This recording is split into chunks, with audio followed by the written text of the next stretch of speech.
Here's Kerr in the gun. Sends a wide receiver in motion. That is Derek Wright. He gets the handoff. Derek's going to pass it. He's going to throw downfield. Has a receiver caught. 5-yard line. Touchdown! Jalen Powell makes the catch. Punt is away. A high punt. Morgan at the 25-yard line. He could go down to the 50, 40, 30. Leon Morgan for the touchdown. His lightning strikes.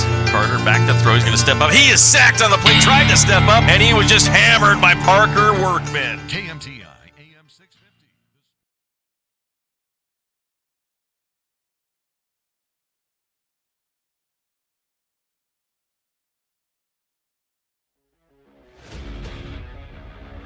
KMTI, your sports leader in South Central Utah, now presents Snow College Badger Sports on the radio. This sports broadcast is brought to you by sports-minded sponsors throughout South Central Utah. And now let's get started with live sports play-by-play action on KMTI Radio. McCoy with the reception. This sports broadcast is brought to you by sports-minded sponsors throughout South Central Utah. And now let's go live to the football field for live play-by-play coverage of the Snow Badgers on KMTI. And a good afternoon, everyone, and welcome to Badger football action on KMTI AM 650 and on the YouTube channel Snow Badger TV and on YouTube. We're at the Game 1 Bowl, Iowa's oldest annual football bowl game, being played in the Unidome in Cedar Falls, Iowa, also the home to the Northern Iowa Panther football team. And welcome. Thanks for joining us on a very unusual Sunday afternoon game for the Snow College Badgers taking on Iowa Central. Iowa Central has won this game 4 years in a row. They defeated Trinity Valley last year, 31-24, in a game that Iowa Central were the underdogs. They were ranked 14th coming into the game. Trinity Valley ranked number 10. And 2 years ago, Iowa Central was ranked number 10. They took on number 6 Monroe, defeated them 35-27. And in 2021, Iowa Central again was ranked number 10. They defeated New Mexico Military by a score of 23-21. So four straight years, actually. 2019 also, Iowa Central defeated Nassau 31-28, excuse me. That game was in overtime. And head coach of Iowa Western has won this game 5 years in a row. He's 5-0 in bowl games, I should say. And if you go back to his years at Ellsworth College, he is 8-0 in bowl games. Iowa Central is 14-0 in this Game 1 bowl. So a very, very impressive record for Iowa Central in this bowl game. Snow College Badgers have played here once before. They lost by 2 to Iowa Western, and that was back in 2018 when it was a doubleheader. This game used to be a doubleheader all the way up till 2019. Since the COVID year, there has only been one game played in here in the Unidome. So in 2018, Iowa Western defeated Snow College 19-17. Iowa Western was the number 3 team in the nation, and Snow College came into the game as the number 9 seed. So since the playoffs, it is the NJCAA playoff situation, it has been Iowa Central that has been coming to this bowl game because Iowa Western has been in the national championship bowls. In fact, they are the defending national champion, and they are already the highest seed. We'll talk a little bit more about that on the pregame show when we continue here in a little bit. We're going to take a break right now on the Snow College pregame show, and when we come back, we'll talk with head coach Zach Erickson. We'll have that for you right after this. I thought there was only one way to do college. I knew I needed training to set me up for a great career, but I didn't have 4 years. Snow helped me discover that college doesn't have to be about sitting in classes, counting down the hours. They showed me a way to get the edge I needed, and fast. The best part was with their low-cost programs and tuition assistance, I didn't have to go into debt. I was able to earn my certificate and start working right away. Snow College. This is college. In life, we all need a strong support team, in sports and in day-to-day life. We have a trusted, strong support team at Intermountain Stampede Valley Hospital. For up-to-date healthcare tips and guidelines, join our Facebook page and go to our website. From our physicians to our nursing staff, our technicians, and other specialized healthcare professionals, our team is ready to provide the best quality care for our friends, neighbors, and local athletes in Sanpete County. Intermountain Sanpete Valley Hospital, keeping quality health care close to home. One of the best tickets in town will always be activities at our local schools. Athletic events, concerts, and plays. You can always count on an enjoyable time. Our children are the future. Let's give them all the encouragement we can. Go to a game, hear a concert, see a play. Utah Heritage Credit Union. Together we grow. Federally insured by NCUA. Online at utahheritagecu.org. At MTCC, we're more than just internet people. We're the connecting your life people. For the past 115 years and counting, MTCC has been the local industry leader in connecting people and businesses by providing professional service with the best options in technology. If you need phone, TV, or internet service for your home or business, come see the experts at MTCC. Call or text us today at 435-835-2929. MTCC, connecting your life since 1907. Professor Rock here. The Food Nanny. Chandler Scott here. Samry. Hey, everyone. Hello. I just want to tell you about this amazing, Excellent. Cool account called My Style. My Style checking. I'm talking travel points. Gift card. Concert tickets.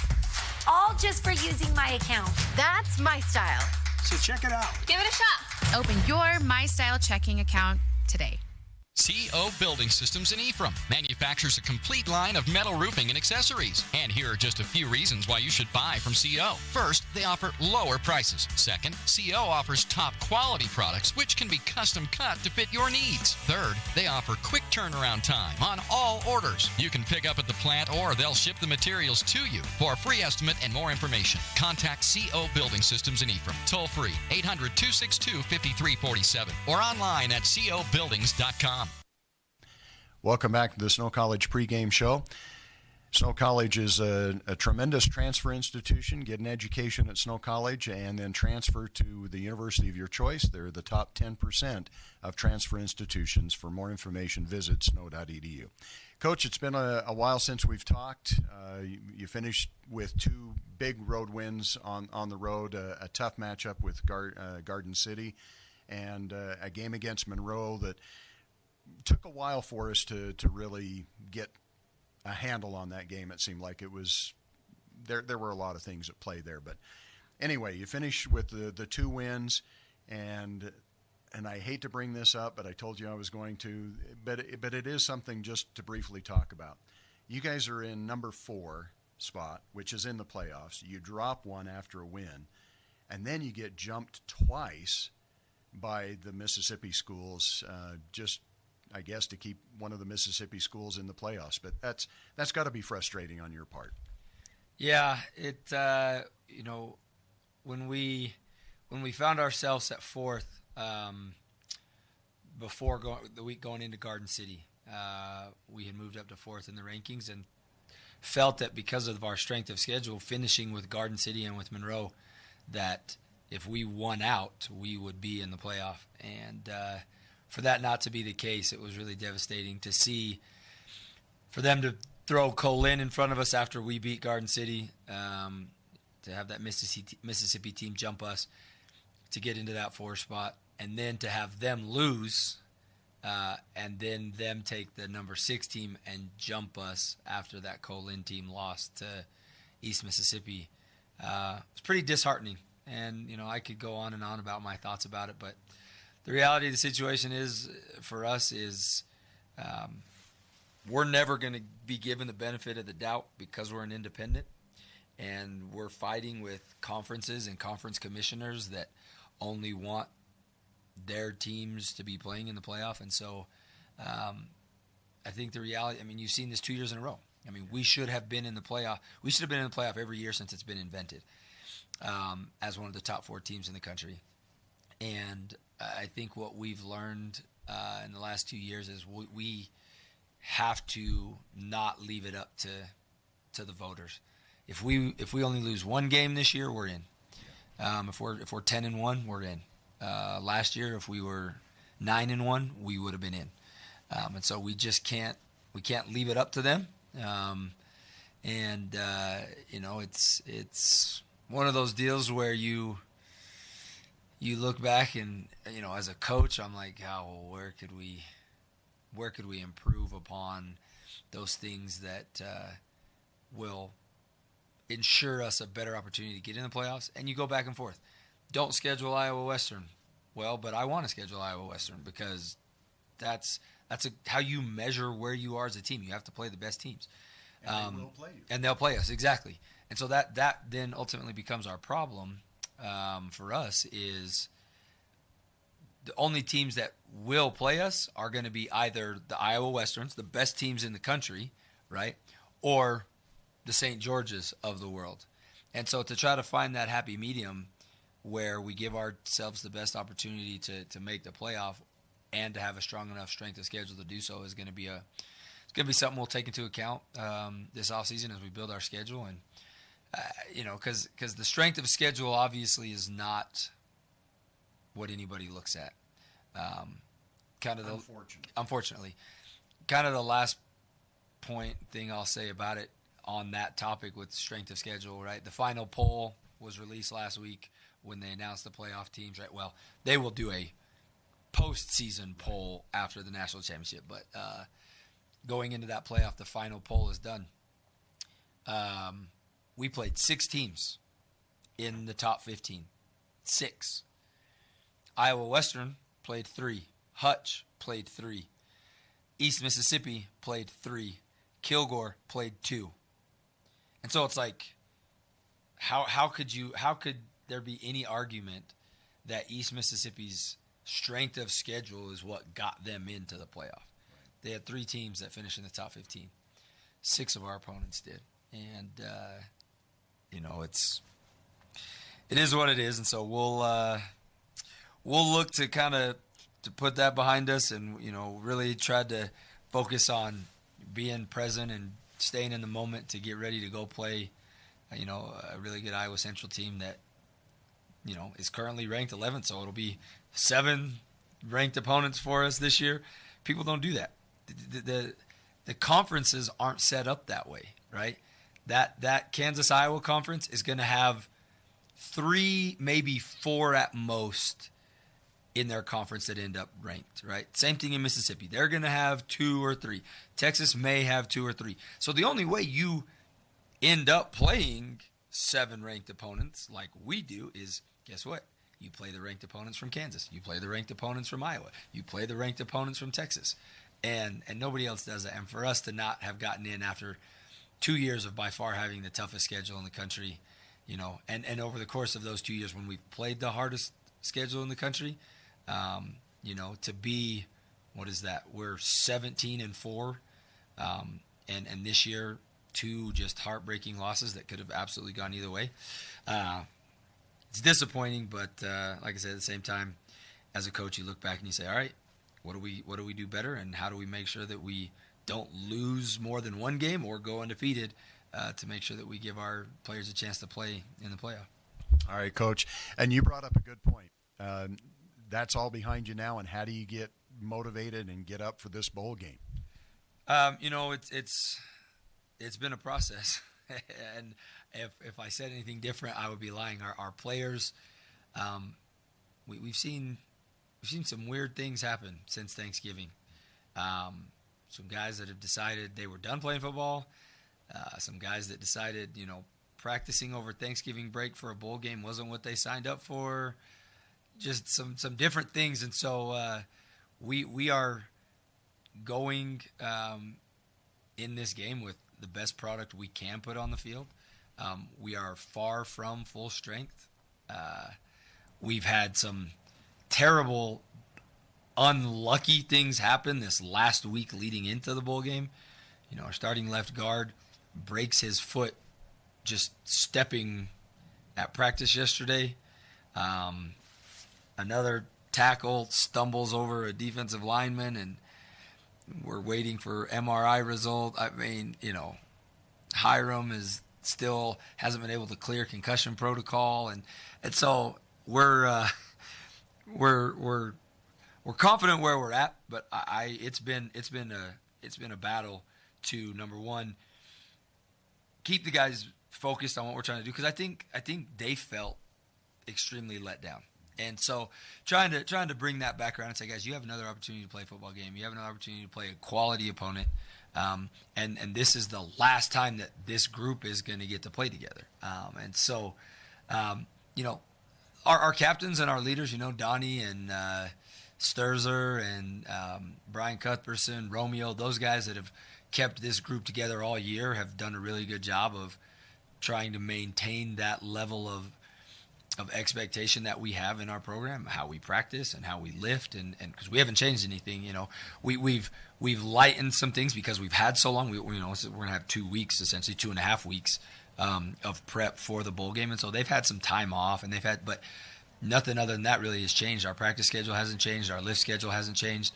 We're still going to study hall and still getting their hours and all those type of things. Nothing really on that end has changed, and so I think that the leaders that we have on the team have done a really nice job of keeping our guys motivated, the guys that are here and the guys that are going to play. And so we're excited to get out there. I mean, this is a fun opportunity to play in a bowl game. Anytime you get to play in the postseason, we've been able to steal, probably 15 more practices for our younger players. That's 2 weeks worth of work that they wouldn't have gotten otherwise. And so it's really been big as far as the development of the team for next year as well, because they get to have that extra 2 weeks of practice. And so we're excited to get over there and play, and hopefully we can put a good product on the field and be able to get our 10th win. That's kind of what we're going for. All right, Coach, let's take a break here on the Snow College pregame show, and when we come back, we'll talk specifically about Iowa Central and some of the challenges that presents for you. We'll be back with more on the pregame show right after this. Sanpete Steel in Moroni was founded in 1994 and is one of the major steel construction companies in the Intermountain West, specializing in structural steel fabrication and erection. Sanpete Steel's impressive portfolio includes the Hale Theater in Sandy and structures on the campuses of the University of Utah, BYU, and UVU. Sanpete Steel in Moroni, where their motto is done right and on time, at 685 East Main in Moroni. Call 800-261-1026, 800-261-1026, or sanpetesteel.com. I didn't realize just how much of my kids' schoolwork is online. They use the internet to do their homework, take tests, and turn in papers. And with 4 kids all trying to get their schoolwork done at the same time, our home internet has to be reliable. With our new Centracom internet, they can do their homework at the same time. Now they can't use lousy internet as an excuse for not getting their homework done. Sign up for Centracom internet service with speeds up to 1 gig. Go to Centracom.com today. Welcome back to the Snow College pregame show. Gary Chedester along with head coach Zach Erickson. And coach, specifically Iowa Central, you talked about your strength of schedule, and I looked at their schedule. Maybe not as strong, but their only losses have come to ranked teams. They've played Hutch. They've played Hutch. They've played Iowa Central. They've played Dodge. So there are some matchups that you can look at, and they've got to be a quality team to have only those losses to ranked teams. Yeah, and if you go back early in the season, they were ranked in the top 4 or top 5 early. Iowa Central was, and our common opponents we have 3 common opponents, I believe: Garden City, Dodge City, and Iowa Western.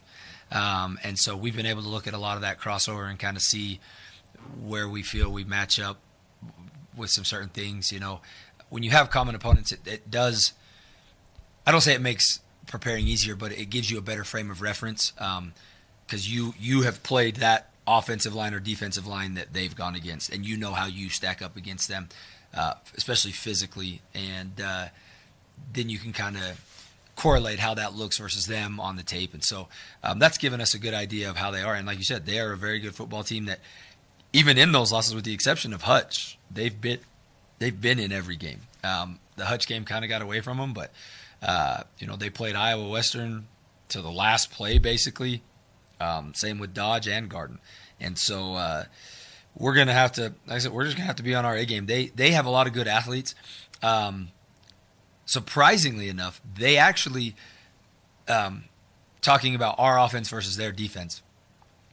They're very good at what they do defensively, but our offense was almost designed to go against this type of a defense. And so we feel really good about the offensive game plan and how we can take advantage of what they do defensively.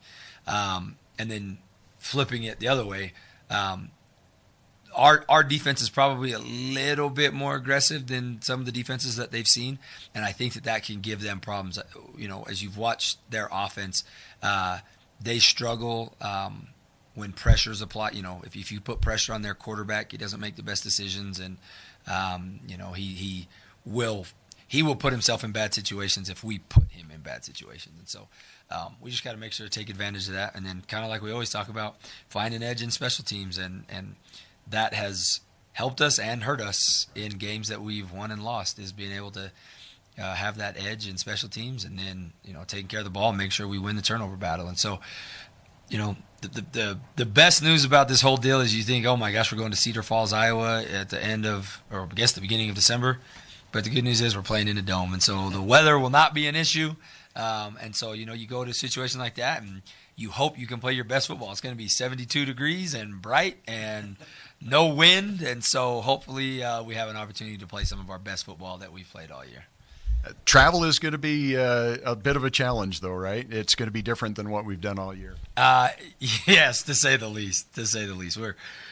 We fly to Minneapolis, we leave out of Des Moines, we bus for 2 and 3 hours, and it's going to be a little bit of a trek to get there because Cedar Falls isn't the biggest city in America, and so getting there and making sure that we're with the bowl game comes some other things, right? You'll have a banquet the day before, and you have some of these other things, so you got to travel a day longer and all those type of things. And so we'll hopefully give ourselves enough time to get there, get situated, and make sure that we're feeling good come Sunday morning. One of the other, I think, real positives of the bowl game, especially for your sophomores, is it gives them another chance for D1 schools to take a look at them and gives them another chance to prove that they're good enough to go on. Yeah. To your point, just got off the phone with the offensive line coach from Auburn. He'll be at the bowl game. Seth has our starting left tackle. Seth Wilford has an offer at Auburn, and they wanted to come and make sure that he knows that they're a priority to him. And so that's exactly what you're talking about. He won't be the only coach that's there. Right. There will be a lot of coaches. When we played in the playoff game 2 years ago at Iowa Western, same type of thing. Defensive line coach from Nebraska came to the game and offered 2 of our guys right there on the field after the game. And so it does create one more opportunity for those guys. And in most cases, unless the school is playing in a conference championship, they're off this weekend. And so it does give those other Division I schools an opportunity, if they need to come check out our guys, to be able to do so in person, which is something they probably haven't been able to do all year. So that's definitely something that's exciting for a lot of our guys. All right, Coach. Good luck to you. We'll talk to you on the postgame show after a Badger win. Sounds good. Thanks, Gary. We'll be back with more on the Snow College pregame show right after this timeout. In the days of the mountain men, Cache Valley, Utah became a central gathering place for trappers and explorers. This enterprising spirit of community continues today at Cache Valley Bank with locations and services throughout Utah, including 3 branches right here in Sanpete County. No matter your mountain, they want to see you reach the top. They're Central Utah's financial outfitter. Let's keep that heritage alive. Together, discover Cache Valley Bank. Mountains await. Member FDIC Equal Housing Lender. The pride of the Badgers.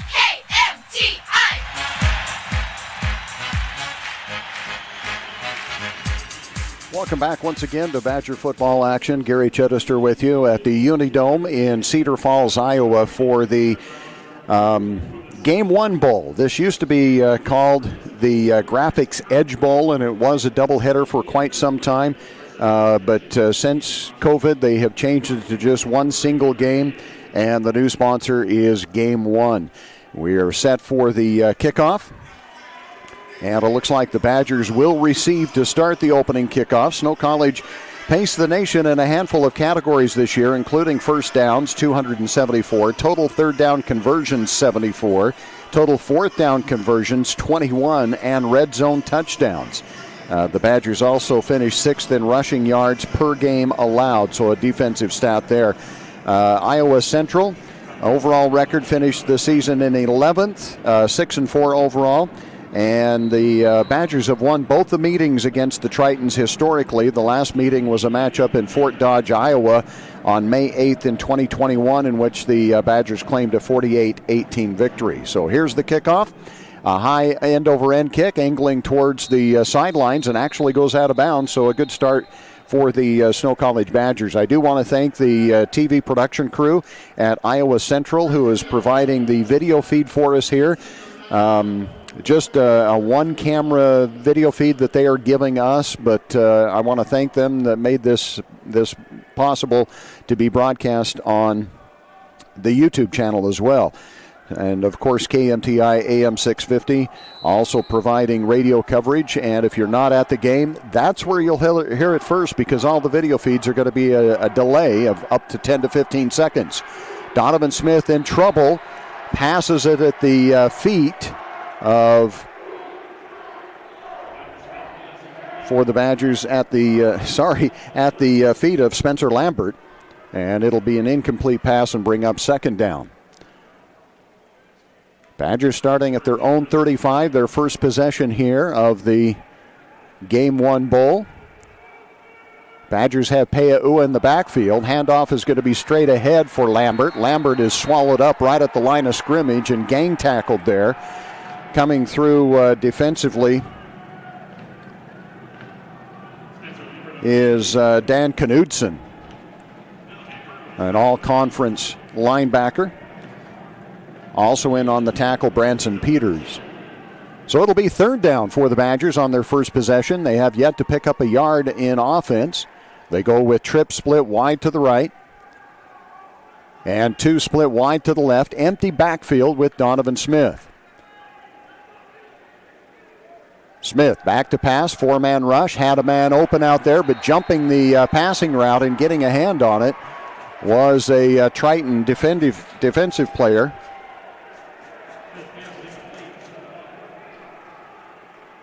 And the Badgers are going to be forced to punt. Looks like it was Jai Russell who got a hand on that. So the Badgers 3 and out, did not pick up a yard on their first possession.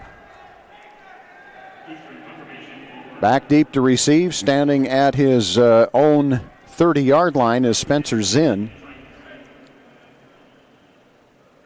Late player checks in for Iowa Central, the Tritons. Snap is good. Plenty of time, not much of a rush. The kick kind of off the side of the foot. Takes kind of a, now it takes a Badger bounce. Inside the 25-yard line, the Badgers surround it, wait for it to come to rest, and it'll stop at the 21-yard line. As previously mentioned, we are in the Unidome in Cedar Falls, Iowa. Beautiful facility. So weather not a factor. But it is a little bit different playing in a dome. And the players will have to get used to that. Iowa Central comes out with an empty backfield. 3 wide receivers to the left, now man in motion. Quick pass is going to be to that man in motion, out to the sideline, avoids a tackle, stays on his feet, and picks up about 3 yards. On the the catch and carry is Mario Sanders. Sanders, the Offensive Player of the Year in the ICC-AC, which is the 3 Iowa schools in the NJCAA, Iowa Western, Iowa Central, and Ellsworth. Sanders now goes in motion. Second down and call it 8. Now the Tritons with a handoff, and that's going to be good yardage, and out and picking up the first down is going to be Spencer Zinn. So the Tritons come out on their first offensive possession and look like they've been having no layoff here. Picking up right where they left off in the regular season and pick up the first down on their first possession. Man in motion now out of the backfield. Pass is going to be out to that man in motion once again. This time does not get back to the line of scrimmage. Good defensive effort out there for the Badgers by DeQueen Petty from his linebacker position. So that's going to be a loss of 2. Back to the 29-yard line. It'll be 2nd and 12.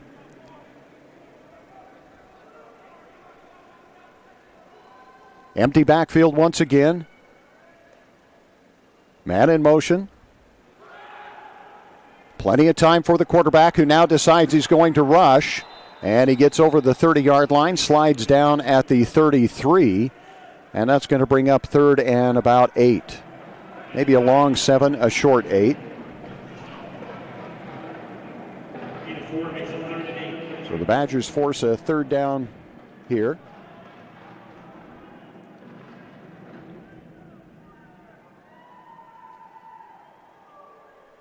Big 3rd down here for the Badgers. They go with just 2 down linemen. Everybody else is in an upright stance. Badgers come with the blitz. They force pressure. Having room to run, decides to throw at the last minute. Did he get it? No, they say he's out of bounds. That would have been enough for the 1st down. That was a great pass. I really think the quarterback could have run for the first down that time. That's Silverstein. But he decides to throw. Interesting story about Silverstein. Went to Western Kentucky as a baseball player. Decided he didn't like baseball. Came back and was a walk-on for the Iowa Central Tritons. And he had a very good year. He might be playing at a D1 school next year. The punt is dropped, and the Badgers come up with a great defensive special teams effort. And the Badgers come up with it. Coming up with the loose ball is Nathan Anderegg. Nathan Anderegg with the recovery, but the punt snap was just dropped by the punter. And the Badgers had pressure. He tried to recover it, but Anderegg was the first one to get in there. And that could be a huge play here if the Badgers can find a way to get it into the end zone here. Badgers start at the Triton 16-yard line, so they start in the red zone. Both Lambert and Tillman in the backfield this time. Handoff delay to Tillman, and Tillman can't get back to the line of scrimmage. The Badgers having trouble establishing that run game. Great defensive effort for the Tritons, and it's going to be a loss of 1 back to the 17. The Badgers have Io Shotomide King split wide to the left. Jared Wilson in the slot to the left. And Shandon King is split wide to the right. Again, full backfield. Now Tillman goes in motion from left to right. Back to pass. It's going to be a middle screen, but the Badgers do not block well. Why, that was strange to see that, as we had an offensive line. The Badgers had an offensive lineman standing there ready to block, but did not block. And Iowa Central comes through and stuffs that for no gain. It's going to be 3rd and 11. Maybe you're in 4-down territory here. So hopefully the Badgers can pick up some yardage. Checking in is Tyreek Carter, and he'll be split wide to the right. Tillman in the backfield to the left of Donovan Smith. Donovan back to pass. Has time. Throws into the end zone. And it's picked off. And again, the receiver just stopped the route. Or Iowa Central at least stopped him from moving forward. And I cannot believe there wasn't a penalty on that. So the bad news is the Badgers have turned it over on the interception. The good news is, if there is any without getting a score, is they've pinned Iowa Central at their own 1-yard line. I was hoping with this camera feed we'd get a little bit closer to the action, but we can't complain. We're just grateful that we have a video feed here from Iowa Central. So 1st and 10 at the 1-yard line for Iowa Central. Man in motion. And now delay of game. Well, the good news here is that delay of game is not going to move the ball very far. It was at the 1 yard line. Now it's at the 1/2 yard line. So that's not going to cost Iowa Central much, other than they are extremely deep. And if they get another penalty, it can't go any further. I mean, theoretically, you can do half of half of half but I think the next one would put it in the end zone. Long snap count. Badgers come with some pressure. Quarterback scrambles, looks, goes deep, got a man out there, and it's going to be incomplete off the hands. They had 2 receivers in the same vicinity. That would have been a huge play. The Badgers were not back there. They got beat, quite frankly, and Mario Sanders cannot come up with it. Sanders is going to be their go-to guy for receiving. He is the ICC-AC Player of the Year. So Iowa Central not afraid to throw from their own end zone that time. The Badgers unable to get some pressure. They go with 3 wideouts to the left, 1 to the right. Now man in motion, so an empty backfield. Badgers come with pressure. The quarterback gets away from it. Silverstein throws down the sidelines, and that's going to be, they say he catches it. Boy, they're talking things over, and they say no, he did not get it. Wow, that would have been huge. And the Badgers did get some pressure that time on Silverstein, forced him out of the pocket, but he's able to look downfield and came very close to completing the pass. So 3rd and 10, essentially. Technically 10.5, but 3rd and 10 on the second possession here for the Tritons of Iowa Central. 9:44 remaining on the clock. Badgers only with 2 down linemen, the 2 tackles. Jacob Butters, one of those. Central sends player in motion, then brings him back. Pass over the middle is going to be caught, but immediately tackled at the 5-yard line. So that's going to be well short of the first down. Good defensive effort. Trying to see who it was for the Badgers, but it's Tui Pon. So the first time Iowa Central punted, they dropped the punt, the snap. This time they're going to have to punt from the very back of their own end zone here. So the Badgers should get good field position, but the Badgers have yet to do anything on offense. Badgers with some pressure, flag down. The kick is away from Wilson, but Wilson recovers it, takes it at the 50, down the sideline, still on his feet, steps out of bounds inside the 30. But is the flag going to be an offsides? If it is it going to be enough for the first down? It's going to be very, very close. So we'll wait and see what the call is, but there is a flag on the play.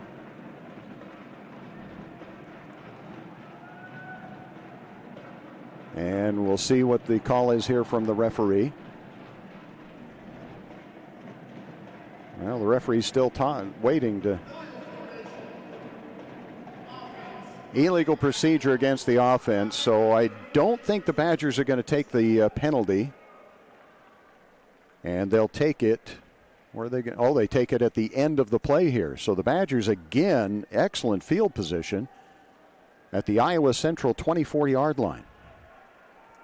But the Badgers have yet to capitalize on 2 very good field positions here. No score at the Game 1 Bowl. Badgers 2 wide out, split wide to the right. Hand off to Tillman. Tillman finds a little bit of a hole for a gain of maybe a yard is all.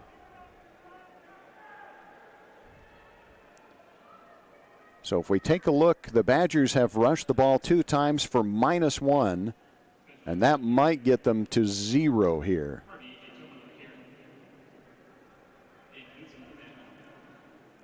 And it'll be 2nd down and 9. Trip split wide to the right for the Badgers. Spencer Lambert in the backfield. He picks up the blitz. Donovan throws as he's hit. Intended out there for Tyreek Carter, but it's incomplete. And it's going to bring up 3rd and 9. So Iowa Central has been bringing the heat on the Badgers, and Donovan Smith has not had a lot of time to set his feet and go through the progressions to be able to find anybody open.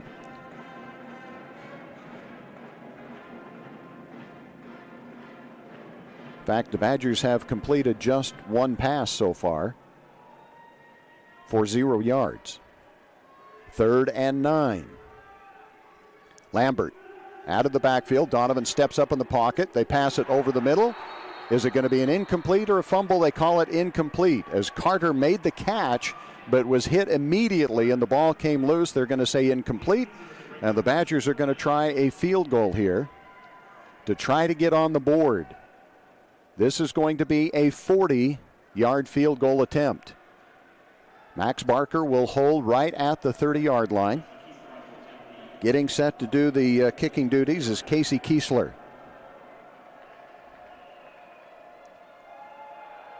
The snap is good. The placement's good. The kick is up. The kick has got plenty of distance.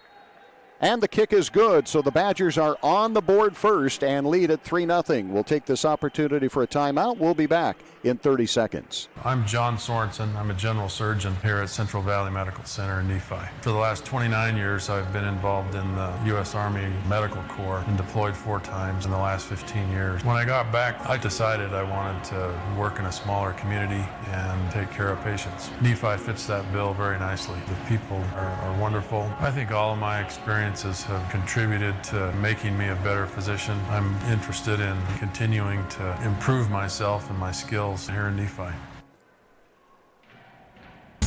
You're listening to Snow Badger Sports on KMTS.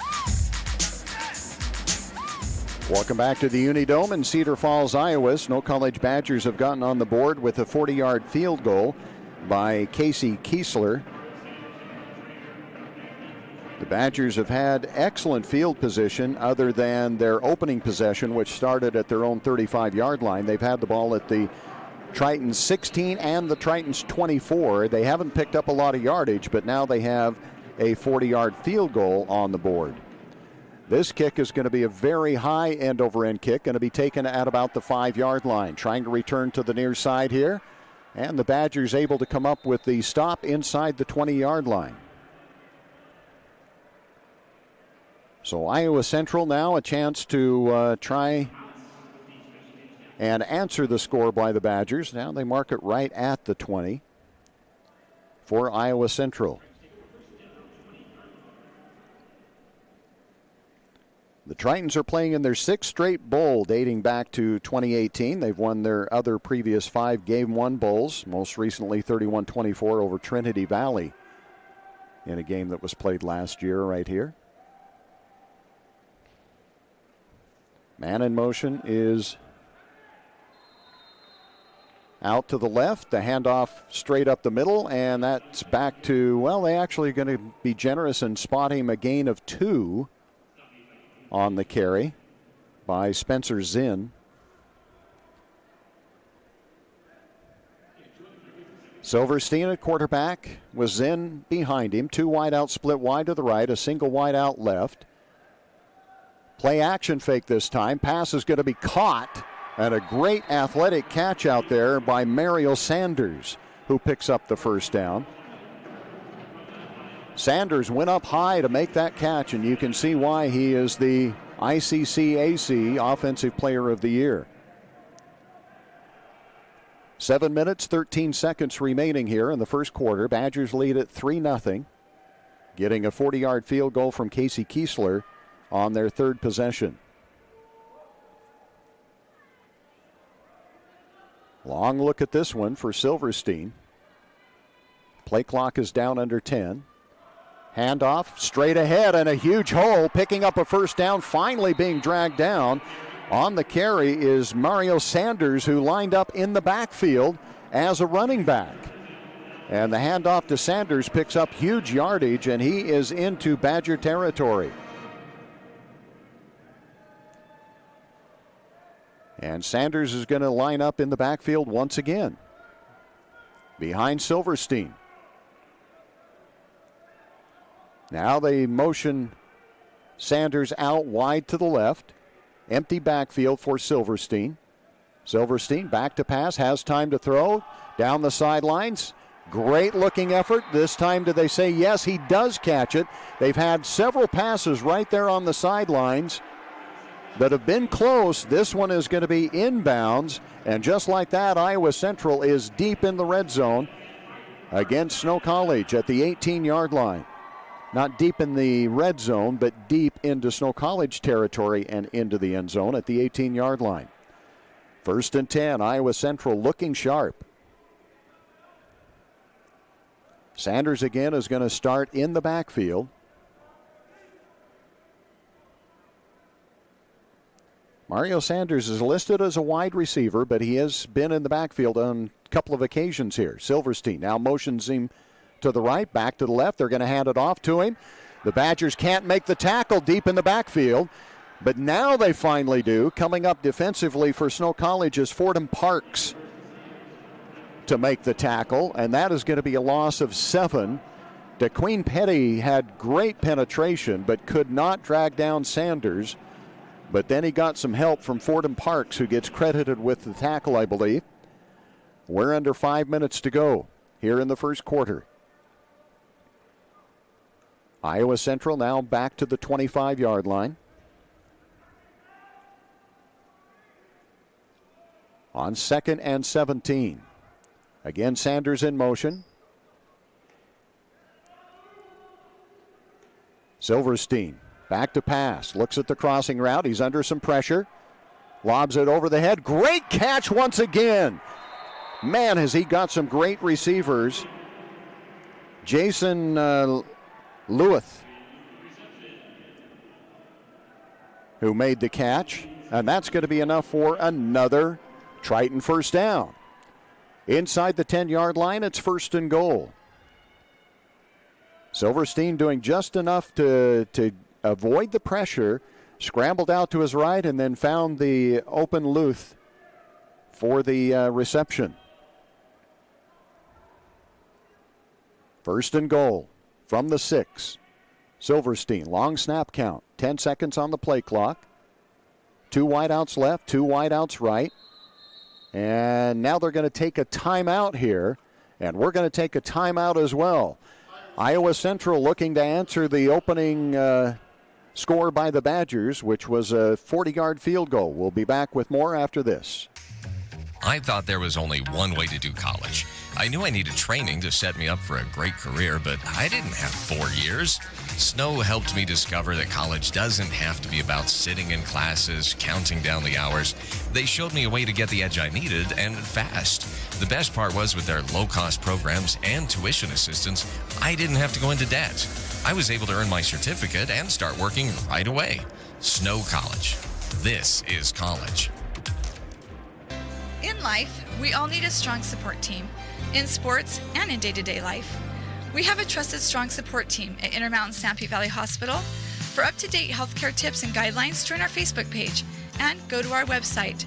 From our physicians to our nursing staff, our technicians, and other specialized healthcare professionals, our team is ready to provide the best quality care for our friends, neighbors, and local athletes in Sanpete County. Intermountain Stampede Valley Hospital, keeping quality healthcare close to home. The home of Snow Badger sports. KMTI! 1st and goal for the Tritons of Iowa Central on the Badgers' 6-yard line. Man in motion, the Badgers jump off sides. So that's going to be half the distance to the goal. As the officials come in and converse, but I think the Badgers moved well before Iowa Central made any motion. The left side moved of Iowa Central, but they did so after the Badgers jumped off sides. But here comes the call from the official.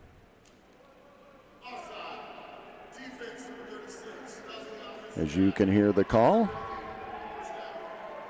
So offsides against the Badgers. Gives the ball to Iowa Central. Interesting stat here to start. Iowa Central has more first downs than the Badgers have points. But the Badgers lead it 3-0. Iowa Central now on 1st and goal from the 3. And it's going to be a play action. Pass is intended for the wide receiver Harold Trainer the 4th, but it's going to be incomplete. And it'll bring up 2nd and goal from the 3.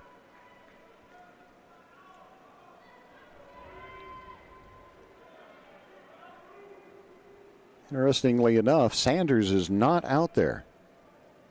Mario Sanders, their leading receiver, not out there on the field right now. They've got Spencer Zinn in the backfield. 2 wideouts, 1 left, 1 right. Tight end on the left side of the formation. Play action. Quarterback has time. Now he's going to scramble, throw across his body, out of the back of the end zone, incomplete. Good pressure that time by Cuthbertson for the Badgers. Also in on the pressure was Solomon Langi. So that's going to bring up 3rd and goal. So the Badger defense bends. As of yet has not broken. And forces a 3rd and goal from the 3. Sanders back in now, and he goes to a slot position on the right. Man in motion. Badgers look to jump.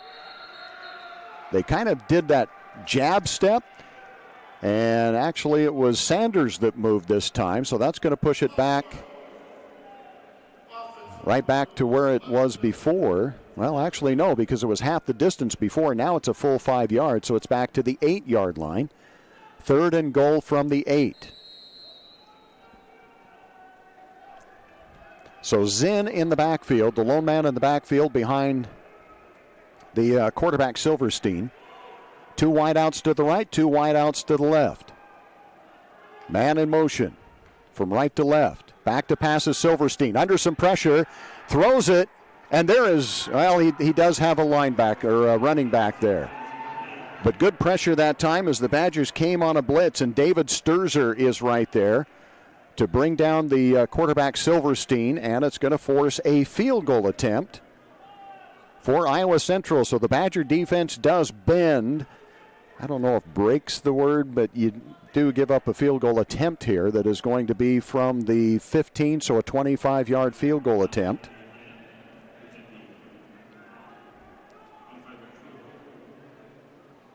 To try to even things up here. Badgers lead at 3-0.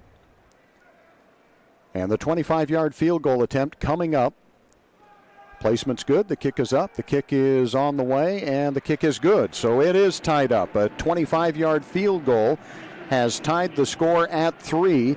We'll take this opportunity for a timeout. We'll be back with the kickoff after this. One of the best tickets in town will always be activities at our local schools. Athletic events, concerts, and plays. You can always count on an enjoyable time. Our children are the future. Let's give them all the encouragement we can. Go to a game, hear a concert, see a play.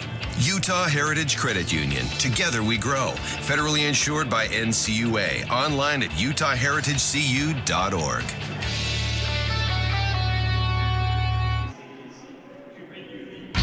The home of Snow Badger sports. KMTI!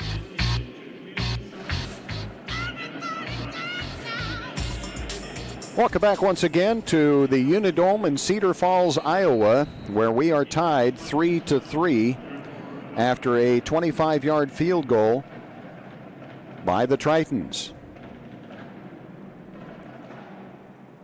End over end kick again, angling towards the sideline. The Badgers take it at the 11 to the 20, the 25.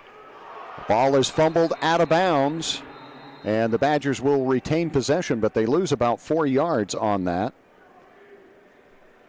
So with 3:31 remaining in the first quarter, and we are tied.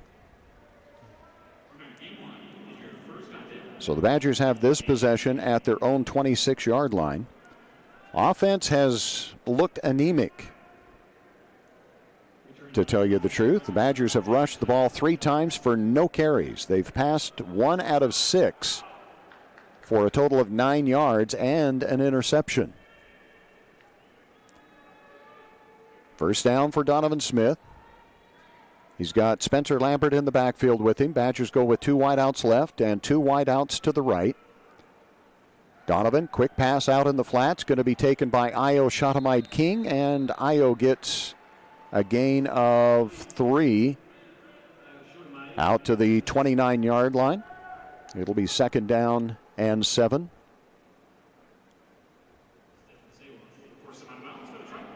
Same lineup in the backfield. Donovan Smith and Lambert. This time 3 wide out, split wide to the right, however. Shatamite King is the lone receiver to the left. They've got King and Carter and Wilson. Good job by Lambert to get away from the initial pressure and picks up about 4 yards. So the Badgers, their best possibility here of picking up a first down. It's not 3rd and long, it's 3rd and 4. Or 3rd and 3. Call it 3rd and 3.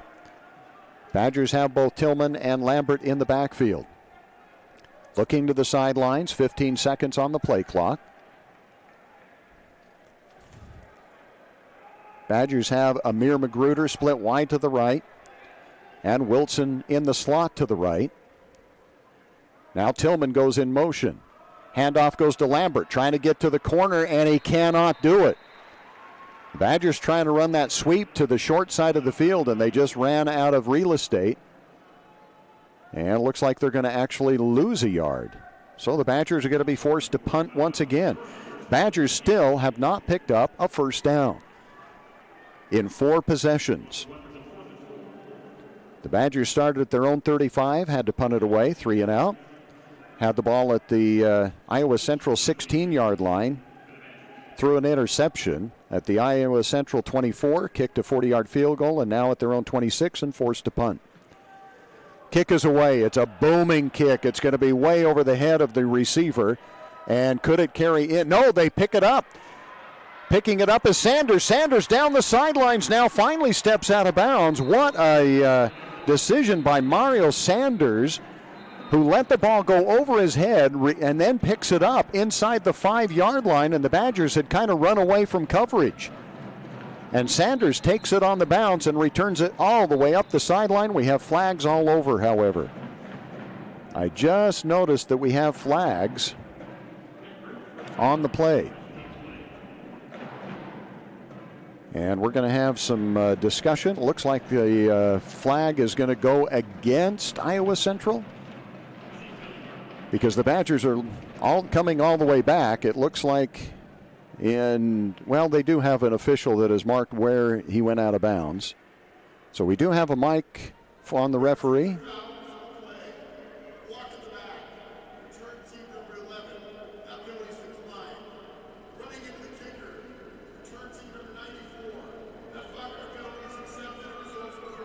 Okay, so I hope you heard that. I do have a mic for the referee, but it didn't sound like it was actually working. But it's going to be running into the kicker, and the Badgers are going to pick up their first down on a penalty. So the Badgers will continue this drive. The first down, 5 yards on the penalty is enough for the first down. So the Badgers do get their first down. Donovan Smith, a lot of time, throws it out of bounds, and he's hit as he throws. Has to pick himself up off the ground. So the Tritons have done a great job with pressure on Donovan Smith.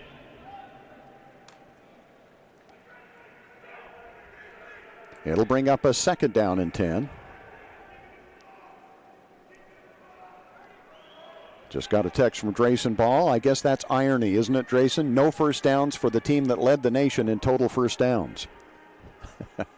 Second down and 10. Handoff goes to Lambert. Lambert, not much room there, and it is just a sea of blue. A gain of just 1 yard. So the Badgers unable to establish anything on the ground, and also having trouble through the air. Credit Iowa Central defense. 3rd down and 9. Donovan looks to the sidelines. Badgers go with an empty backfield. 2 wide out, split wide to the left. 3 wide out, split wide to the right. 3rd and 9 from the 38-yard line. Man in motion is Carter. Donovan keeps it himself, goes straight ahead, and picks up maybe 4 yards. Yep, 4 yards. Not enough for the first down. And I think you're too deep in your own territory to go for it on 4th here. And that is the call. The Badgers will punt it away. Coming out to kick it for the Badgers is Casey Kiesler. So the Badgers pick up their first down on a penalty and still have to punt it away. This time Sanders maybe a little more respect for Casey Kiesler, who kicked it over his head on the last kick. This kick more of a low kick. It's going to be fielded at the 20. And Sanders is swallowed up immediately, maybe a gain of 2 on the punt return. So Iowa Central will start at their own 22-yard line. Last time they started in this vicinity at their own 20, they picked up 4 first downs, made it all the way down inside the 10-yard line, actually inside the 5-yard line, but then were pushed back and they had to settle for a 25-yard field goal. And that is going to be the end of the first quarter of play. We'll take this opportunity for a timeout, a word from our sponsors, and we'll be back with more right after this. At MTCC, we're more than just internet people. We're the connecting your life people. For the past 115 years and counting, MTCC has been the local industry leader in connecting people and businesses by providing professional service with the best options in technology. If you need phone, TV, or internet service for your home or business, come see the experts at MTCC. Call or text us today at 435-835-2929. MTCC, connecting your life since 1907. Professor Rock here. The Food Nanny. Chandler Scott here. Samry. Hey, everyone. Hello. I just want to tell you about this amazing, Excellent. Cool account called My Style. My Style checking. I'm talking travel points. Gift card. Concert tickets. All just for using my account. That's My Style. So check it out. Give it a shot. Open your My Style checking account today. This is Snow College Sports Action on KMTI. 1st and 10 for the Tritons at the 22-yard line. Play action. Silverstein back to pass. Has an eternity to throw. Now rolls out. It's going to be over the head of the intended receiver, and the Badgers kind of overran that. It looked like they were going to have a chance to intercept it, but it falls incomplete. Good effort out there by Elijah Wilson, but he just kind of overran the pass that time, coming up from a deeper coverage, and it just carried over his head. 2nd down and 10. Badgers have not put a lot of pressure on Silverstein, and when they have, he's been able to scramble, move the pocket, get outside, and make some passes. Handoff straight ahead. Breaking a tackle, getting to the second level and out to the 30-yard line on the carry is going to be Spencer Zinn. Zinn with a good carry, a gain of 7. It's going to bring up 3rd and 3. Quick snap. Handoff once again to Zinn. Zinn breaks a tackle, still on his feet, runs over a Badger, and gets the first down out to the 46-yard line. Great run by Spencer Zinn. Iowa Central is looking sharp. And the Badger defense has been out there for quite a bit. And now we have a Badger going off. Trey Swanigan is asking to be subbed for. So Swanigan goes out.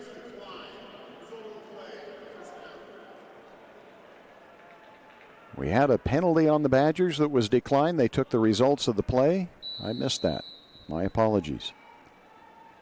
2 wideouts to the left for Iowa Central, who has now found a running game with Spencer Zinn. Handoff again to Zinn. Zinn hit and taken down.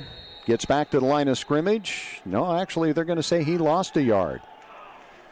Coming up off the bottom of the pile there for the Badgers is Ta'avili Tuitama. So a loss of 1 on first down. You got Tuitama and you've got Butters. Actually, you've got Longy, who is in there now, in the middle of that defense. 2nd and 11. Handoff straight ahead to the second level, still on his feet. And a great run once again by Jalen Washington. And Washington picks up the first down. Boy, the Badgers have just not been able to stop consistently this running game by Iowa Central. Some big holes have been opened up. And Iowa Central's been able to get to that second level against the linebackers and the safeties quite frequently here. We'll check those stats for you in just a moment. 1st and 10 at the Badger 45-yard line. Handoff, Zinn. Zinn again gets to the linebackers before he's hit, and that's going to be a huge gain, a gain of 15 all the way down to the 30-yard line. So chunk after chunk after chunk of offensive yardage here as Iowa Central has rushed the ball 11 times for 55 yards already against the Badgers, averaging 5 yards per carry. 1st and 10, man in motion. Handoff once again to Zinn. No, the quarterback keeps it. Silverstein, and Silverstein is going to be out of bounds, but he's going to pick up the first down. So 4 more first downs here for the Tritons, and the Badgers are looking to trail in this ball game very quickly here in the second quarter. Iowa Central is looking sharp. 2 wideouts split wide to the right. 2 wideouts to the left. Now the slot man in motion from right to left. Silverstein pass out in the flats. It's going to be caught and getting upfield for a gain of about 3.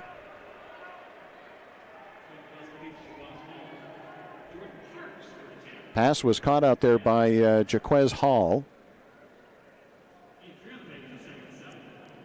So a gain of 3. It'll bring up 2nd and 7.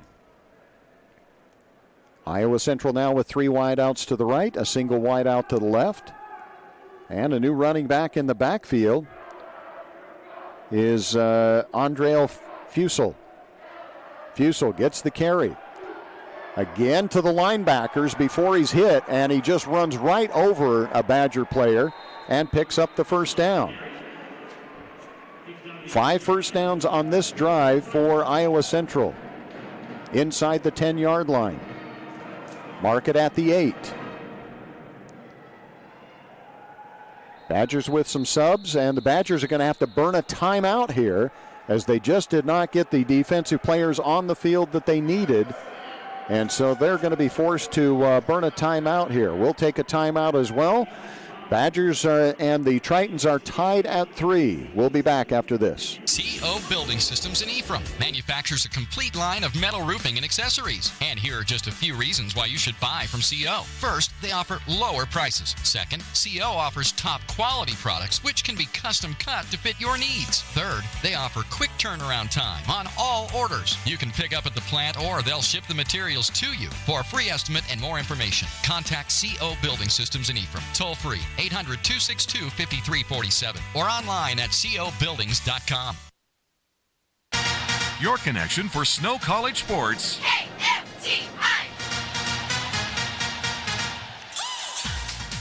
Welcome back once again to the Unidome in Cedar Falls, Iowa for the Game 1 Bowl. Snow College Badgers and the Tritons of Iowa Central tied at 3 with 11 minutes and 10 seconds remaining here in the first half. The Tritons inside the 10-yard line now at the 8-yard line, trying to go up on the Badgers for the first time in this game. And quite frankly, they have looked the better team so far. The Tritons have picked up 10 first downs, carried the ball 13 times for 74 yards, averaging 5.7 yards per carry. Caught the ball 7 times for 10, so they're averaging 10 yards per reception. And the Badger defense has been out there a long time, and very fortunate that they've held Iowa Central to just the field goal. Late check-in from the sidelines is Tyler Schenkelberg, excuse me. Silverstein brings a man in motion. Nope, now he stops him. Handoff straight ahead, breaking it to the outside. A gain of 2 down to the 5-yard line. On the carry that time is Andrell Fusel. So we've seen 3 running backs in the backfield. Actually 4 if you count the wide receiver Sanders. And they've all been very effective so far in this ball game. Interestingly enough, both head coaches are also the offensive play callers for these teams. 2nd down and goal from the 5. Badgers show pressure. Handoff, getting inside the 5 to the 2 on the carry. Again, I think it's Andreel Fusel. And he comes out, and checking back in is Spencer Zinn. So 3rd and goal from the 2. Another couple of substitutions. So a lot of changes here for Iowa Central. Spencer's in the backfield behind Silverstein. Tripp split wide to the left, single wide out to the right. And are they going to call another timeout? They are. Play clock was down to 2. And Iowa Central is going to take their second timeout here. So we'll take the timeout as well. We'll be back right after this. Sanpete Steel in Moroni was founded in 1994 and is one of the major steel construction companies in the Intermountain West, specializing in structural steel fabrication and erection. Sanpete Steel's impressive portfolio includes the Hale Theater in Sandy and structures on the campuses of the University of Utah, BYU, and UVU. Sanpete Steel in Moroni, where their motto is done right and on time, at 685 East Main in Moroni. Call 800-261-1026, 800-261-1026, or sanpetesteel.com. I didn't realize just how much of my kids' schoolwork is online. They use the internet to do their homework, take tests, and turn in papers. And with 4 kids all trying to get their schoolwork done at the same time, our home internet has to be reliable. With our new Centracom internet, they can do their homework at the same time. Now they can't use lousy internet as an excuse for not getting their homework done. Sign up for Centracom internet service with speeds up to 1 gig. Go to Centracom.com today. Live sports coverage of the Snow Badgers on KMTI. Welcome back once again. Snow College Badger defense with their backs against the wall here. It's going to be 3rd and goal from the 2-yard line for the Tritons of Iowa Central. They've got 2 wide out, split wide to the left, a single wide out to the right as Silverstein comes back onto the field. And he's got Spencer Zinn in the backfield behind him. 9:43 remaining here in the first half. We're tied at 3 for the time being. Pass is going to be a fade into the corner, and going up and making the catch is Iowa Central. On the catch, it's going to be 80. Well, I thought it was 86. Maybe it's 85. But it is a touchdown. I'm having a hard time seeing who that was. It looks like it was 86, Javonte Williams. We're going to credit him with the touchdown. And we have our first touchdown of the game. And it happens at the 9:39 mark.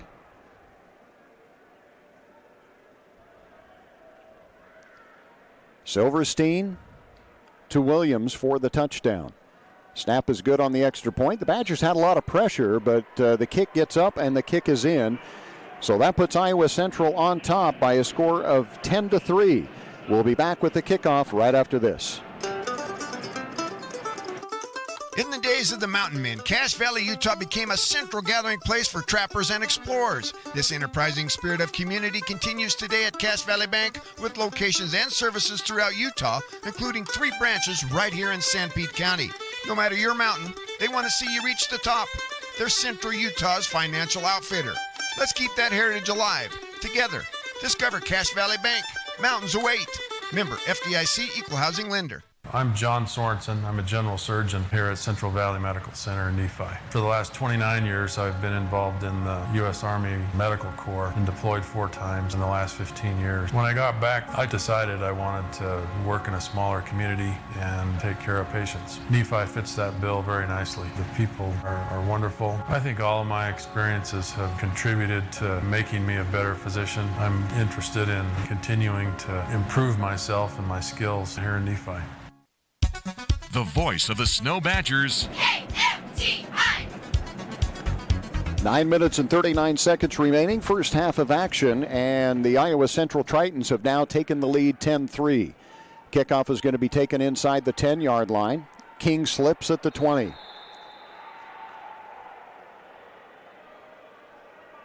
Actually, not King, excuse me, on the return for... Yeah, Shandon King on the return. And the Badgers will start at their own 20-yard line. This is the worst field position the Badgers have had. Unfortunately, the Badgers have not been able to do very much offensively. Their only first down came on a penalty on the punt running into the kicker. The Badgers have yet to pick up a first down on their own. 2 wide out, split wide to the right. High snap, but brought down and given to... is that Lambert? Lambert on the carry, and he gets back to the line of scrimmage before he gets his legs cut out from under him. So no gain.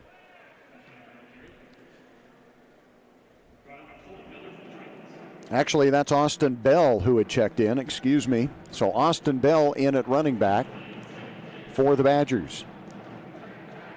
Different running back, same results. 2nd down and 10 from the 20.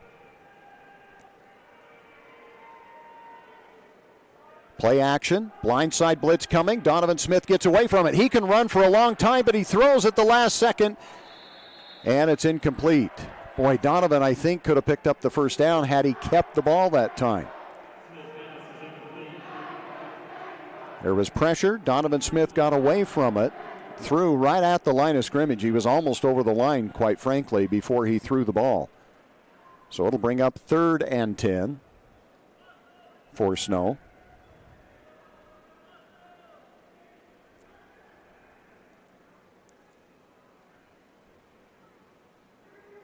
So far, the Badgers have picked up a total of 10 yards in offensive production. 7 yards rushing, 3 yards passing in almost a half. Handoff on a jet sweep, and that is not going to gain any yards either. Tyreek Carter on the carry, and that's going to lose 3 yards. So the Badgers are going to be forced into a punt situation.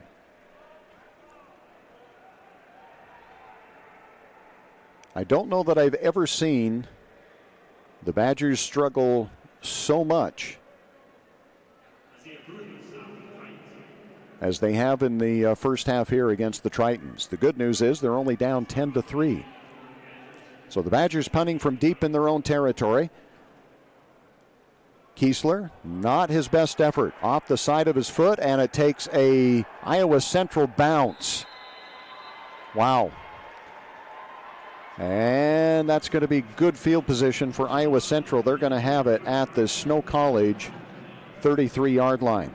So when it rains, it pours. And boy, is it pouring right now on the Badgers. Kiesler, his first kick was amazing. Carried over the head of the return man, Sanders, and it had to have been a 70-yard punt. This one is going to be a net 13-yard punt, maybe 15 after the loss. So good field position here for Iowa Central. Silverstein with Zinn in the backfield. 2 wide out, split wide to the right, a single wide out to the left. Handoff straight ahead, Zinn. Zinn hit at the line of scrimmage, bounces it to the outside as the Badgers unable to wrap up. And that's going to be a gain of 9 inside the 25-yard line.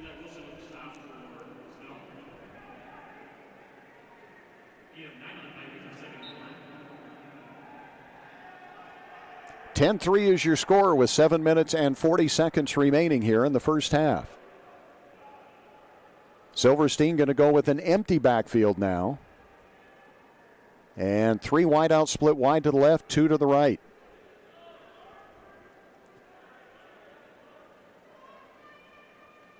Silverstein brings a man in motion. Silverstein, pass out in the flats, is going to be caught. Getting away from the defender and picking up the first down the sidelines. On the catch that time is Jalen Luth. So the Tritons in the red zone here at the 18-yard line.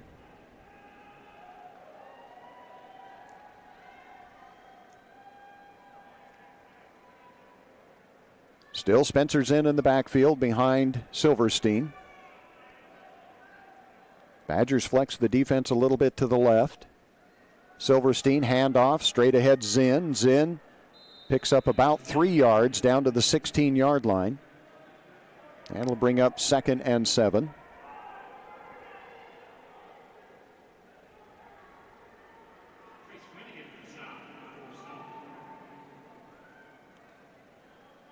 Swanigan on the stop that time for the Badgers.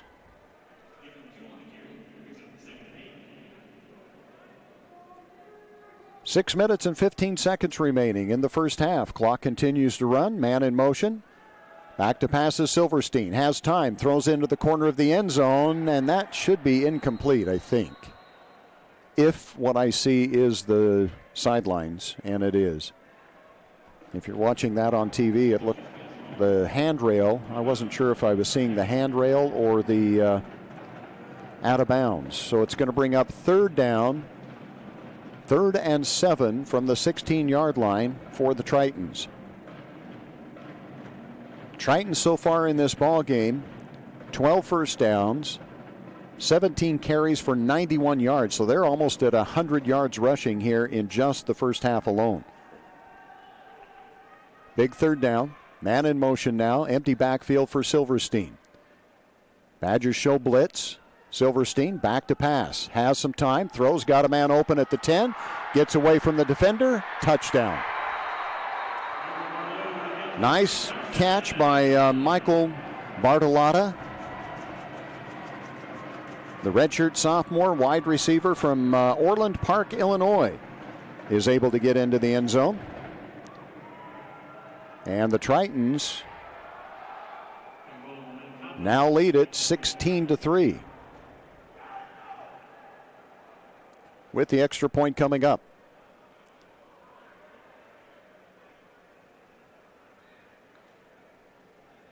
So Bartolotta is now also the holder on the extra point. Badgers again with some pressure getting through, but unable to get a hand on it. And the Tritons now lead the Badgers by a score of 17-3. We'll be back with the kickoff after this. I thought there was only one way to do college. I knew I needed training to set me up for a great career, but I didn't have 4 years. Snow helped me discover that college doesn't have to be about sitting in classes, counting down the hours. They showed me a way to get the edge I needed, and fast. The best part was with their low-cost programs and tuition assistance, I didn't have to go into debt. I was able to earn my certificate and start working right away. Snow College. This is college.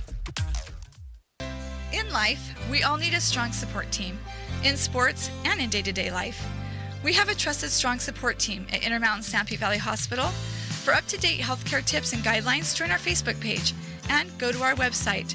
From our physicians to our nursing staff, our technicians, and other specialized healthcare professionals, our team is ready to provide the best quality care for our friends, neighbors, and local athletes in Sanpete County.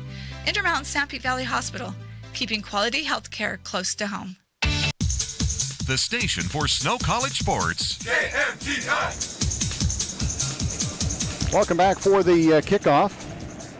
The Snow College Badgers deep to receive at the 5-yard line. This kick is going to be right down the middle of the field and taken at the 1-yard line. Badgers out to the 15.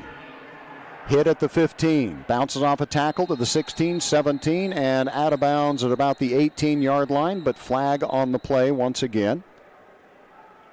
And a Badger goes off the field holding his helmet. So I don't know if he lost the helmet or what happened with that, but we'll see what the call is coming up here. Badgers will have their 6th possession of the first half and still have yet to get a first down on their own. So holding is going to be called against the Badgers. And instead of starting near the 20-yard line, they're going to start deep in their own territory here as they mark it at the 9-yard line.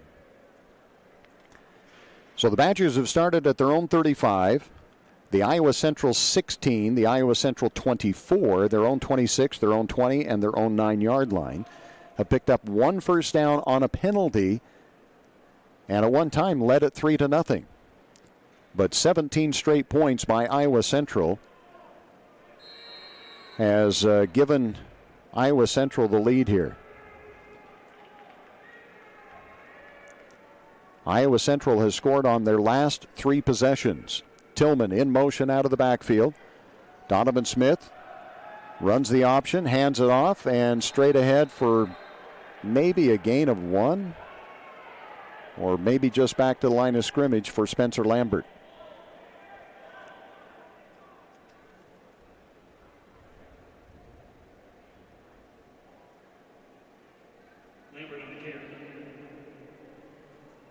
So it'll bring up 2nd down and 10. No gain on that last carry. Badgers go with 2 wideouts to the left, 2 wideouts to the right. Lambert in the backfield. Iowa Central rushes 4. Donovan, pass over the middle, incomplete. No one even there. I don't know where he was looking. Jared Wilson had come across the middle, but he overthrew him by 10, 15 yards. Io Shatamide King was down the left sidelines, but it was thrown more towards the middle of the field. So I don't know, miscommunication there possibly. And it's going to bring up 3rd and 10. Iowa Central, if they can hold here, will have excellent field position. Again, they rush just 4. Pass is going to be a wide receiver screen, and that's going to lose yardage. Io Shatamide King, well, they're going to be very generous in spotting back to the 9-yard line, so no gain. I don't know that he ever did get back to the line of scrimmage. So a generous spot for the Badgers, and they'll be forced to punt. Iowa Central sends deep to receive Harold Traynor IV, and he stands at his own 46-yard line. Kiesler to punt it away. Snap is good, no pressure, and Kiesler gets a high but short kick that does take a bit of a Badger bounce, angles towards the sidelines and down at the 49-yard line.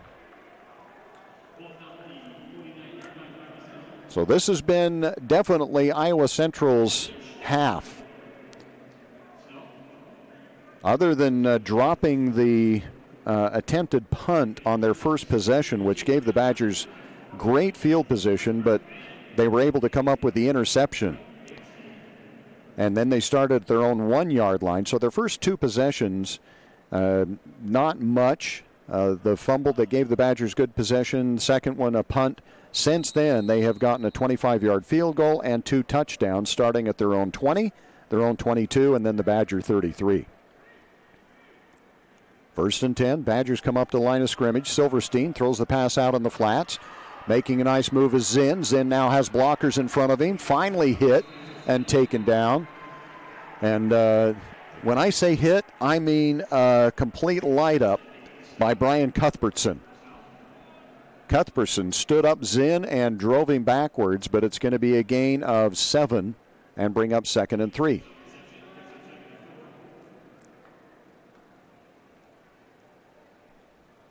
Clock continues to run, which quite frankly is the Badgers' friend right now. I think they're just looking maybe to get into halftime, make some adjustments, and hopefully make a comeback here in the second half. Silverstein, crossing route behind the intended receiver, incomplete. It'll bring up 3rd and 3. Zinn had come in motion, and I didn't see actually any Badgers go with him out of the flat. Not in motion. It happened at the snap. My apologies, but nobody motioned out with him to pick him up. So it's going to be 3rd and 3. Make it 3rd and 4. Ball rests right at the 45-yard line. They got to get to the 41. Now man in motion, out to the right. 2 wideouts left, 1 wideout right. Empty backfield, and now a flag on the play. Did somebody move? It is. Illegal procedure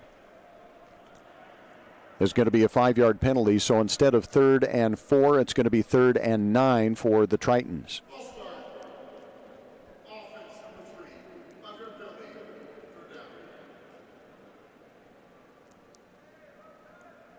So the ball moves back to the 50-yard line. Clock should start, but it hasn't.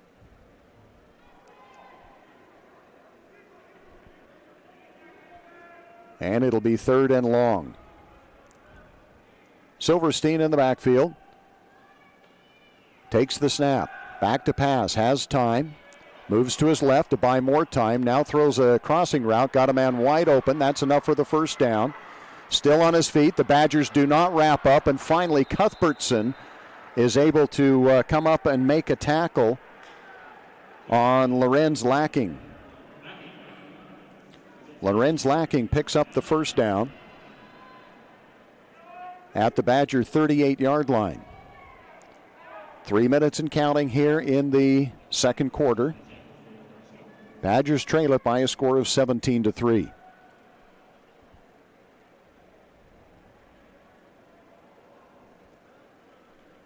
Play clock is down to 15. Handoff to a new running back in the backfield. And not getting back to the line of scrimmage. A loss of maybe 1 yard. First player there for the Badgers was Trey Swanigan. He wasn't able to make the tackle, but he slowed him up long enough for Demarion Holloway to come up and make the tackle. So a loss of 1 on that carry. New running back in the backfield is Jalen Washington. So Iowa Central has really run some players in there. Of course, they didn't have to travel very far, so they've got the entire team here. And the Badgers only able to travel, I believe it was 54 players on this trip. Play action. Under trouble is Silverstein. Silverstein throws it. There is nobody there, and he is not out of the tackle box, folks, because he scrambled to the right and then came back. So if he leaves the tackle box and then comes back, is it okay?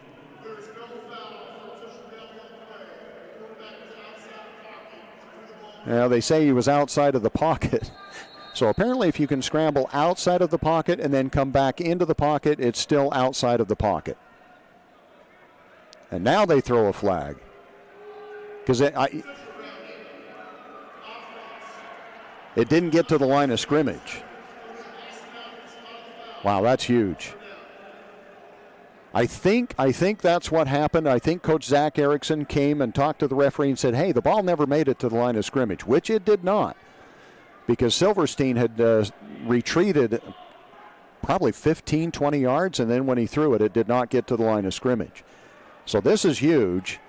A huge break for Snow College, because Iowa Central was looking to get some more points on the board. Now Iowa Central has had a chance to come in and talk to the referees. And it's going to be third and a long ways to go. 23. Third and 23. Can the Badgers capitalize on that? Silverstein sends a man in motion. Back to pass. Throws deep down the sidelines. Over the head of the intended receiver. Incomplete. So the Badgers do catch a break there on the penalty, which was a loss of down. And it's going to bring up a punting situation. Just the third punt coming up here for Iowa Central.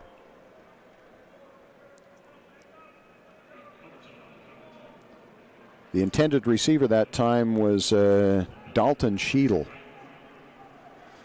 So Wilson back deep to receive for the Badgers, standing at his own 25-yard line. Now he moves up to the side. Nobody is covering one of the wideouts. Now Wilson says, hey, you got to get out on this guy. And the Badgers do.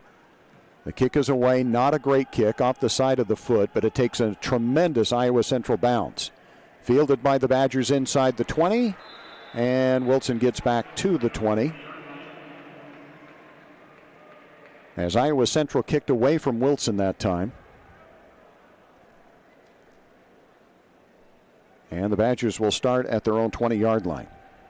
Okay, a minute 41 remaining here in the first half. The Badgers 80 yards away from a potential score to get back into this game.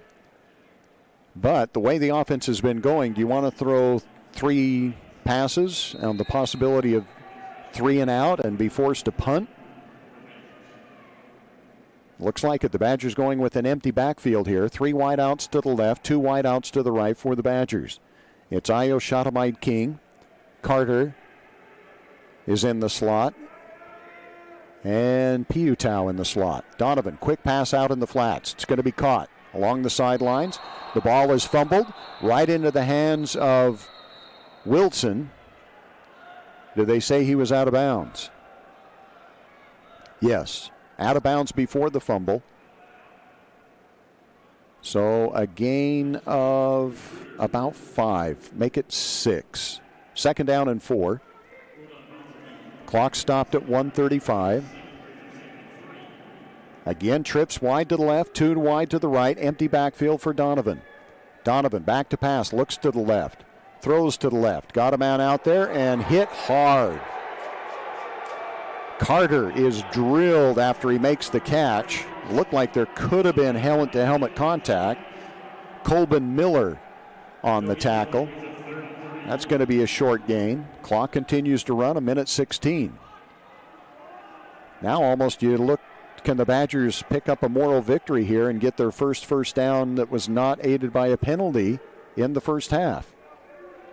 Donovan rolls out to the right, buys some time, throws, got a man out there, pass is caught, and they say he has it at the 35. That is the Badgers' first down. And it happens with 55 seconds remaining in the first half. Badgers are going to take a timeout. We're going to take a timeout as well with a word from our sponsors. Badgers trail it by a score of 17-3 here in the first half of the Game 1 Bowl. We'll be back after this. At MTCC, we're more than just internet people. We're the connecting your life people. For the past 115 years and counting, MTCC has been the local industry leader in connecting people and businesses by providing professional service with the best options in technology. If you need phone, TV, or internet service for your home or business, come see the experts at MTCC. Call or text us today at 435-835-2929. MTCC, connecting your life since 1907. Professor Rock here. The Food Nanny.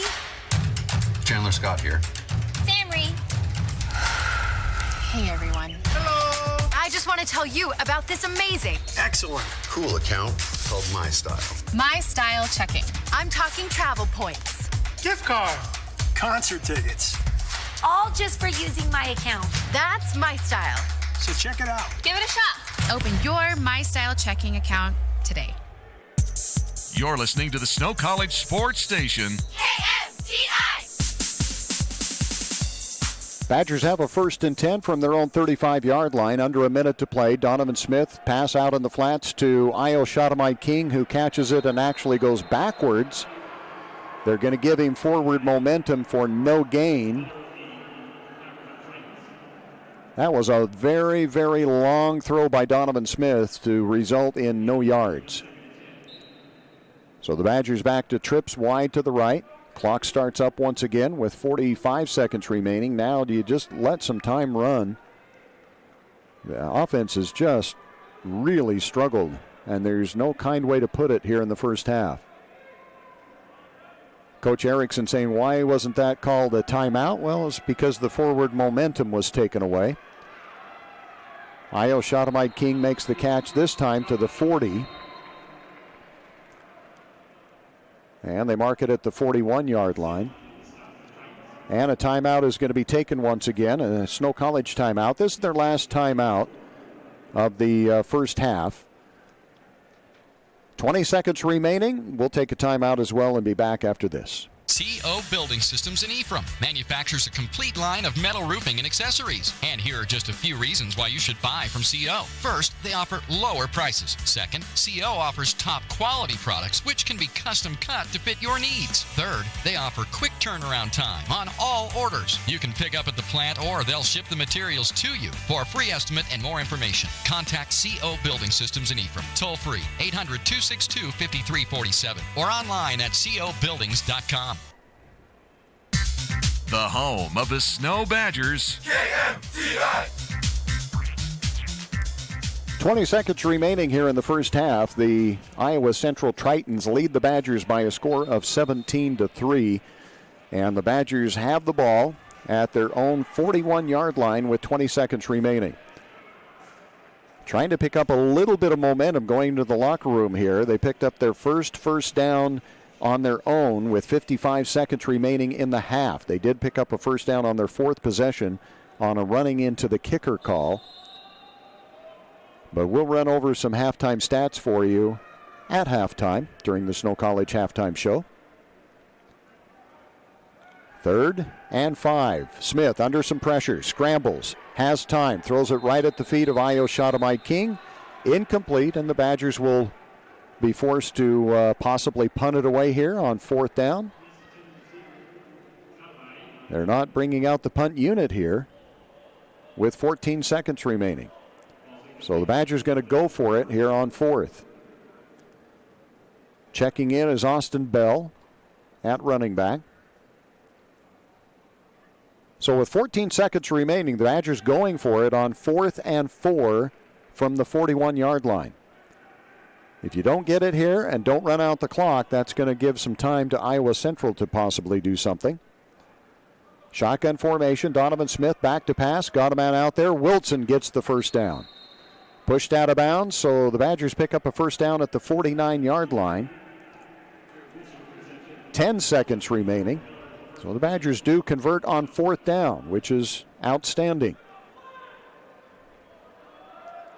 You take a shot at the end zone now here. Iowa Central's got their 2 safeties about 16 yards off the line of scrimmage.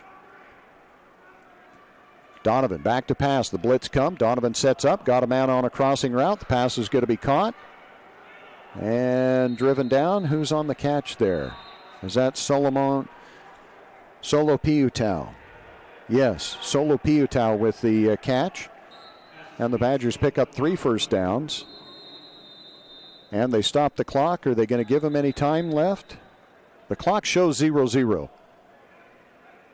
But are they going to put some time on the clock here for the Badgers to possibly take a shot at the end zone?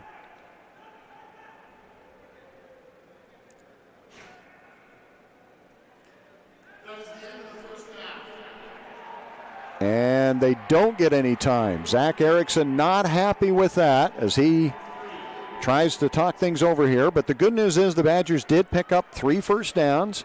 They got into Iowa Central territory on their own for the first time here in the first half. But it's just a moral victory. The Badgers trail it by a score of 17-3. We'll be back with the halftime show right after this. Sanpete Steel in Moroni was founded in 1994 and is one of the major steel construction companies in the Intermountain West, specializing in structural steel fabrication and erection. Sanpete Steel's impressive portfolio includes the Hale Theater in Sandy and structures on the campuses of the University of Utah, BYU, and UVU. Sanpete Steel in Moroni, where their motto is done right and on time, at 685 East Main in Moroni. Call 800-261-1026, 800-261-1026, or sanpetesteel.com. I didn't realize just how much of my kids' schoolwork is online. They use the internet to do their homework, take tests, and turn in papers. And with 4 kids all trying to get their schoolwork done at the same time, our home internet has to be reliable. With our new Centracom internet, they can do their homework at the same time. Now they can't use lousy internet as an excuse for not getting their homework done. Sign up for Centracom internet service with speeds up to 1 gig. Go to Centracom.com today. In the days of the mountain men, Cache Valley, Utah became a central gathering place for trappers and explorers. This enterprising spirit of community continues today at Cache Valley Bank with locations and services throughout Utah, including 3 branches right here in Sanpete County. No matter your mountain, they want to see you reach the top. They're Central Utah's financial outfitter. Let's keep that heritage alive. Together, discover Cache Valley Bank. Mountains await. Member FDIC Equal Housing Lender. I'm John Sorensen. I'm a general surgeon here at Central Valley Medical Center in Nephi. For the last 29 years, I've been involved in the U.S. Army Medical Corps and deployed 4 times in the last 15 years. When I got back, I decided I wanted to work in a smaller community and take care of patients. Nephi fits that bill very nicely. The people are wonderful. I think all of my experiences have contributed to making me a better physician. I'm interested in continuing to improve myself and my skills here in Nephi. The home of the Snow Badgers. Welcome back to the Snow College Halftime Report. Snow College is the nation's finest transfer institution with campuses in Ephraim and also in Ridgefield. Let's check a couple of stats here for you. First off, the scoring summary.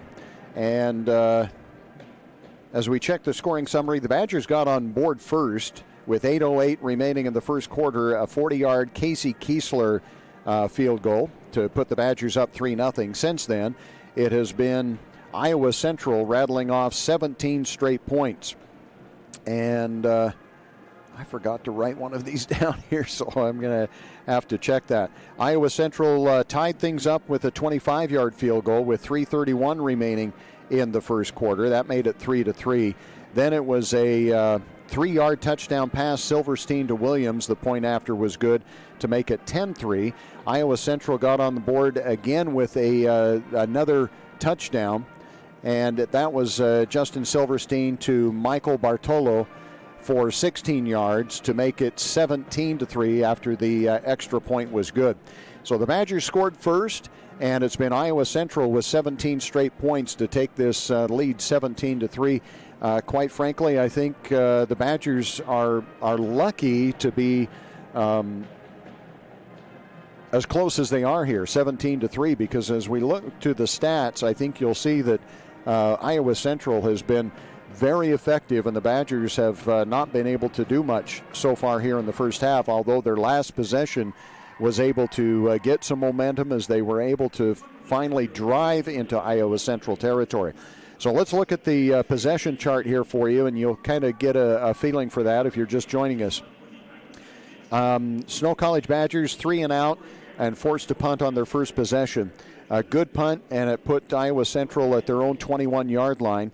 And the Badger defense held after one first down, forced to punt. And Iowa Central actually fumbled the punt, or the snap, I should say. The punter fumbled the snap, and the Badgers ended up with very good field position. The Badgers ended up with the ball at the 16-yard line. You would think a guaranteed 3 points, but on third down, the Badgers threw an interception at the 1-yard line. So now you've got Iowa Central at their own 1-yard line, and the Badgers forced them to punt it away.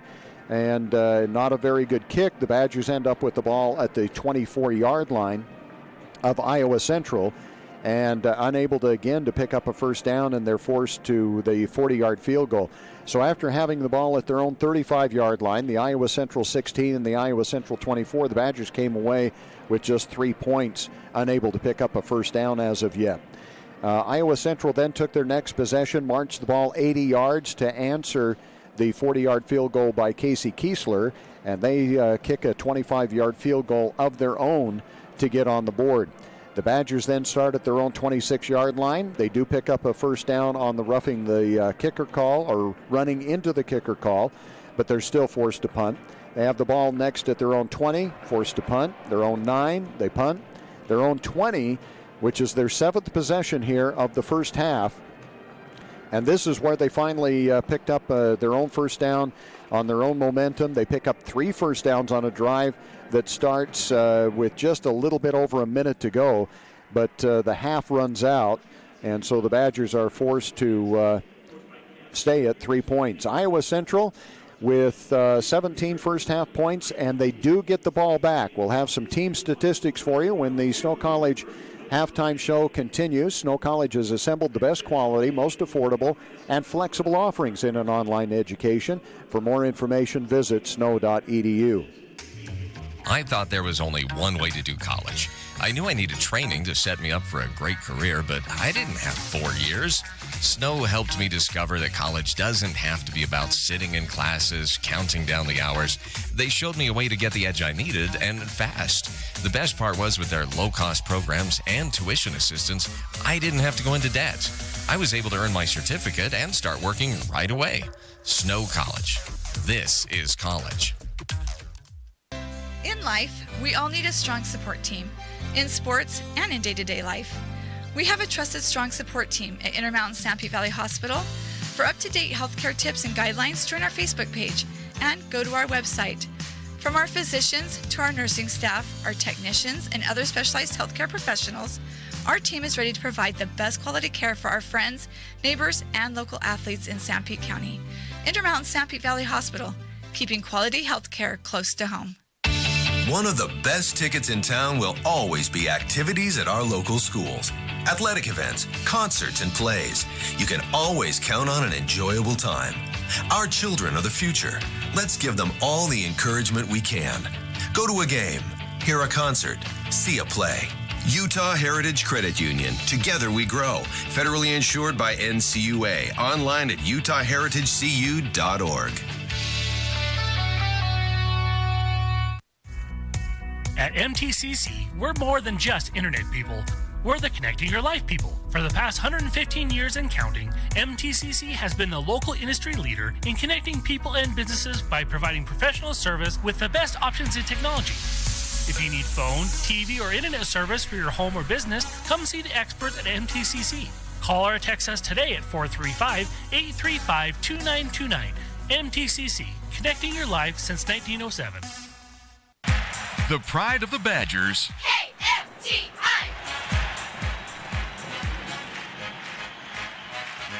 Welcome back to the Snow College Halftime Show. Snow College ranks among the nation's top 10% in student success. Turn on your education and visit snow.edu.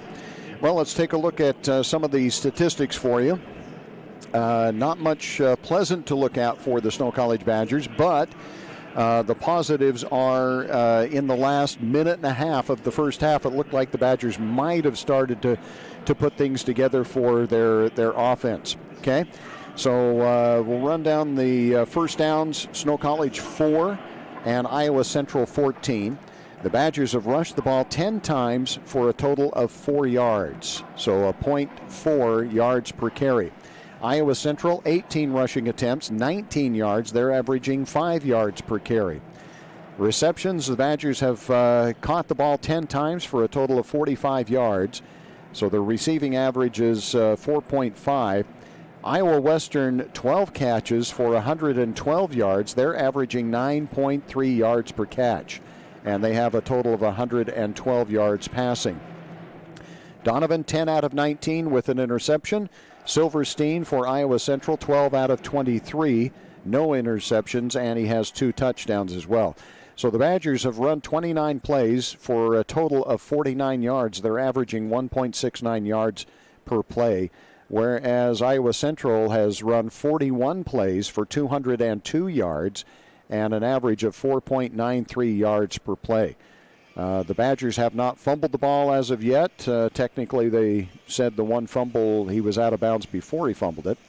And Iowa Central does have one fumble, and they lost that. That was on the snap that was dropped. 2 penalties on the Badgers in the first half for 14 yards. 6 penalties on Iowa Central for 39 yards. The Badgers have kicked the ball away 4 times for an average of 35.3 yards per punt. Iowa Central 2 punts for an average of 42.5 yards per punt.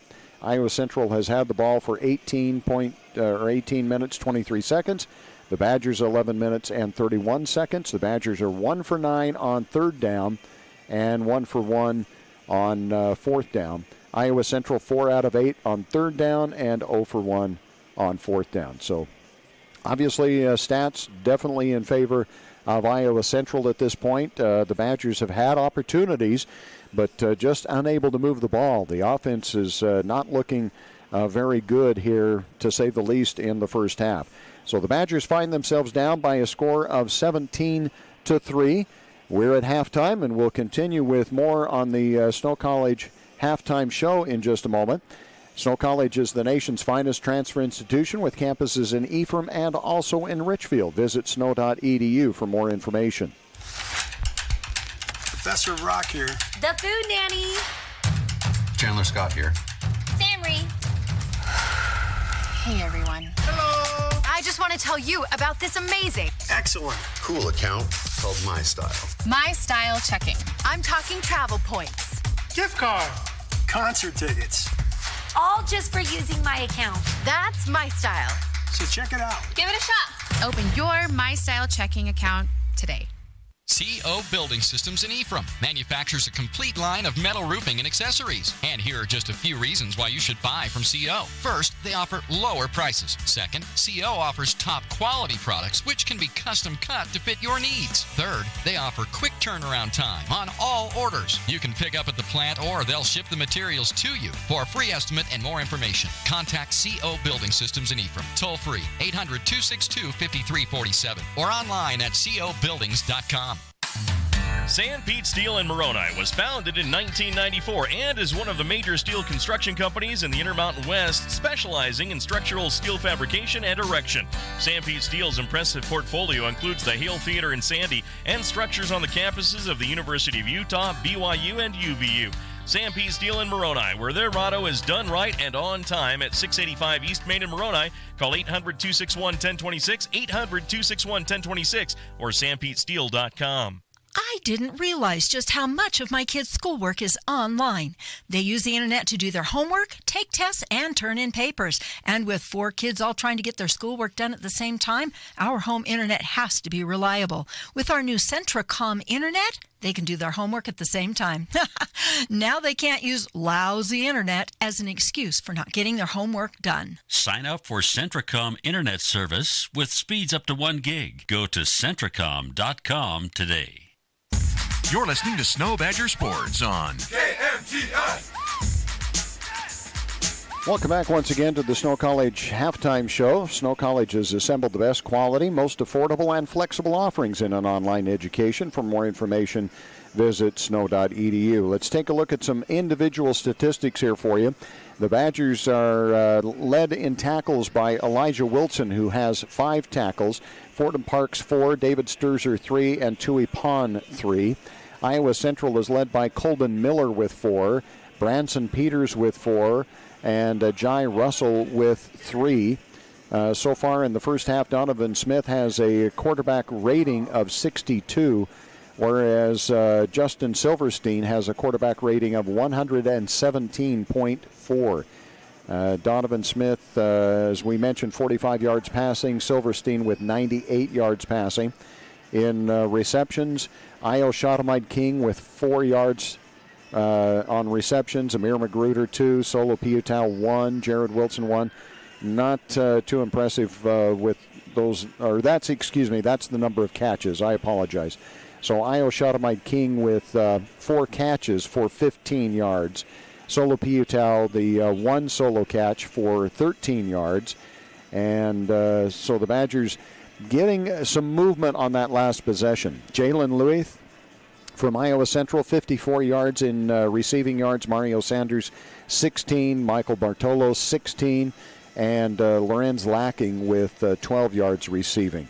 Rushing yards, Spencer Lambert with 4. Donovan Smith with 3. Tyreek Carter minus 3. Iowa Central, Spencer Zinn with 48 yards rushing in the first half. Adriel Fusel with 15, Justin Silverstein with 14, and Jalen Washington with 12. So the Badgers not out of this by any stretch of the imagination. The Badgers can score 14 points in a quarter, let alone having an entire half. But they need to be able to get things going quickly here when we come up in the second half. Solo Piutau, that 1 catch for 13 yards. He also, that's the longest pass reception for the Badgers so far in the first half. Amir Magruder with the second longest, catch of 8. So very not Snow College-like this first half. Unable to pick up any drives, really. Unable to put together several plays in a drive, in a possession. Their best drive was the last drive of the half. They started at their own 20-yard line. They were able to get into Iowa Central territory. So their first down that they picked up in the game on their own happened with 55 seconds remaining in the half. And they picked up 3 first downs on that drive. So Iowa Central will get the ball to start the second half, and we'll have the start of that second half coming up in just a moment. In the days of the Mountain Men, Cache Valley, Utah became a central gathering place for trappers and explorers. This enterprising spirit of community continues today at Cache Valley Bank with locations and services throughout Utah, including 3 branches right here in Sanpete County. No matter your mountain, they want to see you reach the top. They're Central Utah's financial outfitter. Let's keep that heritage alive. Together, discover Cache Valley Bank. Mountains await. Member FDIC Equal Housing Lender. I'm John Sorensen. I'm a general surgeon here at Central Valley Medical Center in Nephi. For the last 29 years, I've been involved in the U.S. Army Medical Corps and deployed 4 times in the last 15 years. When I got back, I decided I wanted to work in a smaller community and take care of patients. Nephi fits that bill very nicely. The people are wonderful. I think all of my experiences have contributed to making me a better physician. I'm interested in continuing to improve myself and my skills here in Nephi. I thought there was only one way to do college. I knew I needed training to set me up for a great career, but I didn't have 4 years. Snow helped me discover that college doesn't have to be about sitting in classes, counting down the hours. They showed me a way to get the edge I needed, and fast. The best part was with their low-cost programs and tuition assistance, I didn't have to go into debt. I was able to earn my certificate and start working right away. Snow College. This is college. In life, we all need a strong support team, in sports and in day-to-day life. We have a trusted, strong support team at Intermountain Stampede Valley Hospital. For up-to-date healthcare tips and guidelines, join our Facebook page and go to our website. From our physicians to our nursing staff, our technicians, and other specialized healthcare professionals, our team is ready to provide the best quality care for our friends, neighbors, and local athletes in Sanpete County. Intermountain Stampede Valley Hospital, keeping quality healthcare close to home. You're listening to Snow Badger Sports on KMTI. Welcome back to the Snow College Halftime Show. Gary Chedester with you on KMTI AM 650 and on the YouTube channel, Snow Badger TV. As the Snow College Badgers trail it here at halftime by a score of 17-3. The Badgers have yet to get into that Mountain America Credit Union end zone. Mountain America Credit Union has been guiding you forward with affordable financial services and expert advice. Details are available at macu.com as we check that Utah Heritage Credit Union scoreboard. Utah Heritage Credit Union, your local credit union with offices in Moroni, Mount Pleasant, my favorite branch, the Ephraim branch, and also in Gunnison. Proud to support Snow College, 17-3. The Badgers actually scored first, 3-0. Looked like they had a golden opportunity to really assert themselves in that first half when on their second possession they got the ball at the Triton 16-yard line, but that resulted in an interception. And the second possession started at the Iowa Central 24-yard line, and that resulted in a 40-yard field goal by Casey Kiesler, the lone score that the Badgers have been able to put on the board. So Iowa Central has really dodged a couple of bullets with their defense standing up and asserting themselves. And the Badgers have really struggled offensively here in the first half. I know I said it a lot, but very unusual to see a Badger offense struggle as much as they have here against Iowa Central. So 17-3 as we check that Utah Heritage Credit Union scoreboard. A reminder that we will have the Little Caesars Player of the Game. Little Caesars makes their dough fresh in-house every day, and they use 100% mozzarella and Munster cheeses. We'll have that for you. And Sanpete Steel Man of the Game. Sanpete Steel Man of the Game is given to a player who makes a tough, gritty play that changes the momentum of the game. So hopefully that's going to happen quickly here in the second half. Sanpete Steel is done right and on time, and they've been supporting Snow College's tradition of excellence for many years. We'd like to thank them as sponsors here for Snow College. So final game of the year here for Snow College in the Game 1 Bowl. The Game 1 Bowl has been dominated in the past by Iowa Central. Iowa Central defeated Trinity Valley last year by a score of 31-24. And technically that was an upset. Iowa Central was ranked number 14th in the nation, Trinity Valley number 10. Iowa Central beat Monroe College by a score of 35-27 in 2021. And Iowa Central defeated New Mexico Military 23-21. All of those have been upsets as Iowa Central was the lower seeded team. And all of those were no more than a one-score game. Right now, the Badgers find themselves down by 2 scores in this one. Iowa Central also defeated Nassau in overtime, 31-28. That was in 2019. And that was actually the prelude to the the main event game, which was Iowa Western and Hines. Iowa Western was ranked number 4, Hines number 8, and that game was Iowa Western 34 and Hines 19. So the Badgers will kick it off to start this second half. Iowa Central will have possession of the ball and that 17-3 lead. Badger defense hopefully can come out and make a quick turnaround here to give the ball back to the offense and see if the offense can build on that last possession they had of the first half. And here comes the kick. The Badgers are going to try an onside kick, and they come up with it. The Badgers with an onside kick, and coming up with the onside kick, the reception on that is Shandon King. The Badgers were offsides. Oh, what a heartbreaker. There's a flag on the play. And it was Shandon King who was offsides. Well, I had hope. The Badgers with a successful, not successful onside kick.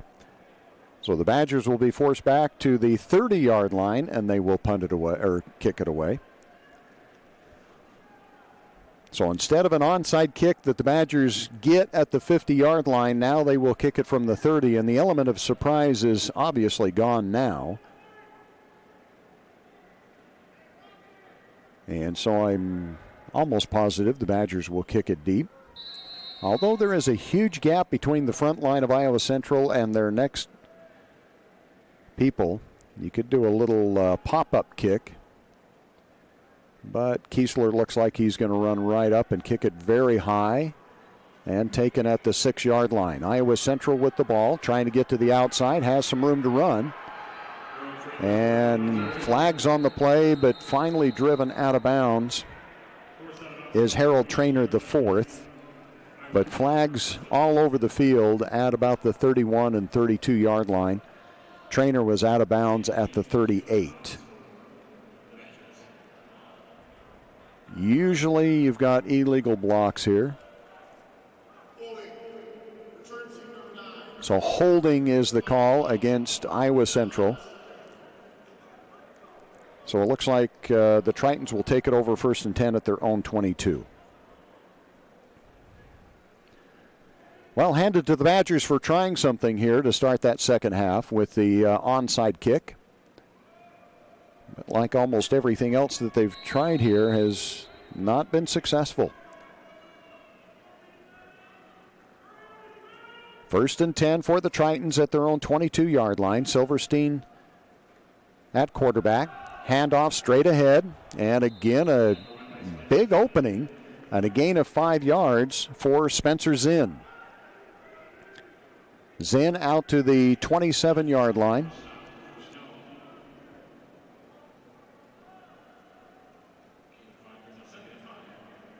And it'll be 2nd and 5.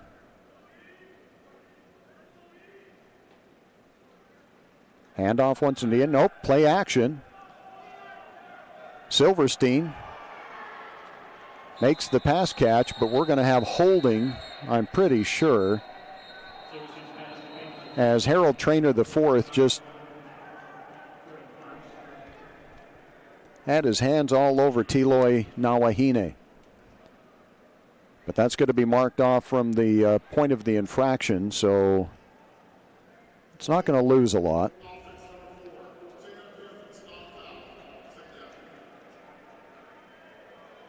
So that moves the ball back to the 24-yard line. It's going to be 2nd and 8.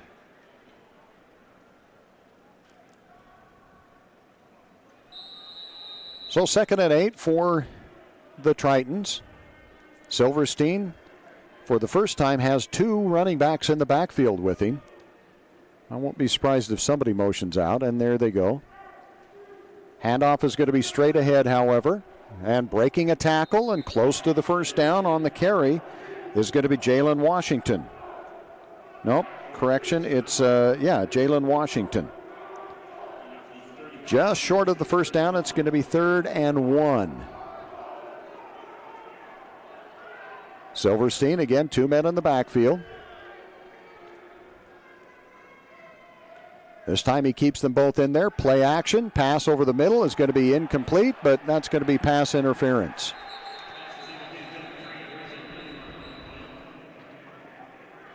So a pass interference is going to give Iowa Central a first down. Pass was way over the head of the intended receiver. And we actually have 2 penalties. And now they move both flags to the same spot. But I'm pretty sure this is going to be pass interference. Yep. Pass interference on the Badgers. Going to move the ball out to the 46-yard line. And a first down here for Iowa Central.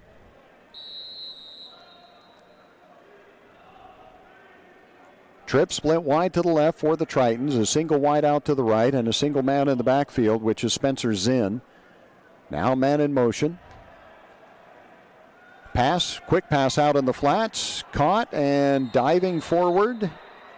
Good effort by Trainer. But they're going to mark him down after a gain of 3. It'll be 2nd and 7.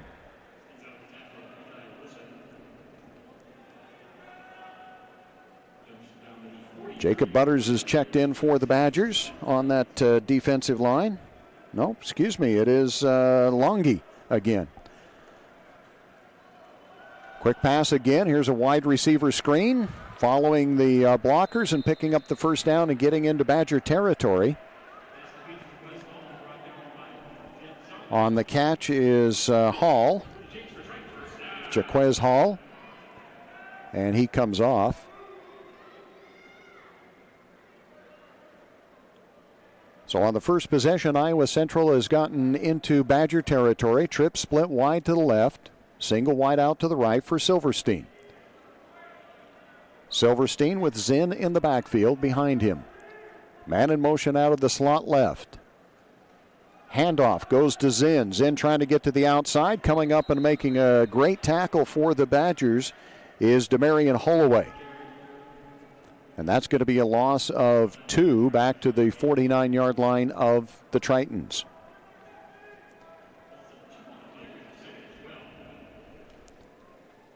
Checking out for the Badgers is Trey Swanigan. Coming in on that defensive line is Ulisoni Angelau. 2nd and 12 for the Tritons. 2 wideouts left, 2 wideouts right. Man in motion out of the backfield, so an empty backfield. Pass over the middle is going to be caught, and that's going to be enough for the first down. Tyler Schenkelberg picks up the first down and the reception. Badgers have just not been effective in getting to the quarterback Silverstein. Silverstein again, who went to Western Kentucky as a baseball player. Decided he didn't like baseball as much as football. Silverstein from Cincinnati, Ohio. Handoff straight ahead. And breaking tackles, getting to the 30-yard line, which is a gain of about 4, is Jalen Washington. So Washington to the 30-yard line, a gain of 4. It'll be 2nd and 6. Iowa Central not in a hurry here, just methodically moving down the field. A drive that started at their own 22-yard line. And now find themselves at the Badger 30. Badgers with some subs defensively. Trying to keep the defense as fresh as possible here. Man in motion. Back to pass, the screen pass, but getting his hands on it and knocking it down is Ulisoni Angelau. Good job by Angelau to get his hands on that screen pass attempt. And it'll bring up 3rd and 6.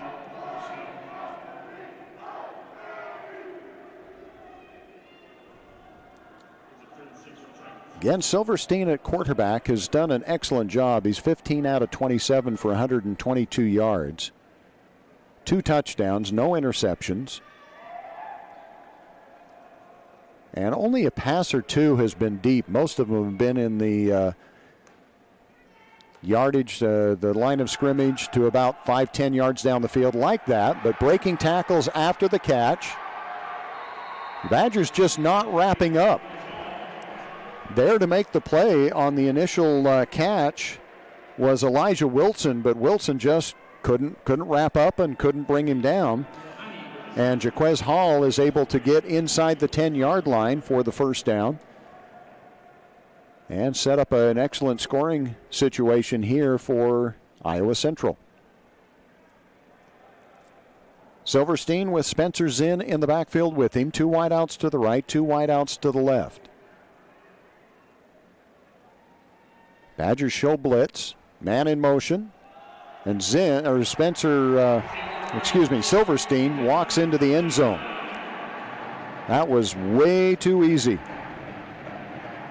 Silverstein set a man in motion. They parted the middle of the Badger line, and nobody touched Silverstein, Justin Silverstein, as he trotted into the end zone. And that is an 8-yard run. So Silverstein doing it with his arm, doing it with his feet. And the extra point is up, and the extra point is good. And Iowa Central leads it 24-3. We'll be back with the kickoff in 60 seconds. One of the best tickets in town will always be activities at our local schools. Athletic events, concerts, and plays. You can always count on an enjoyable time. Our children are the future. Let's give them all the encouragement we can. Go to a game, hear a concert, see a play. Utah Heritage Credit Union. Together we grow. Federally insured by NCUA. Online at utahheritagecu.org.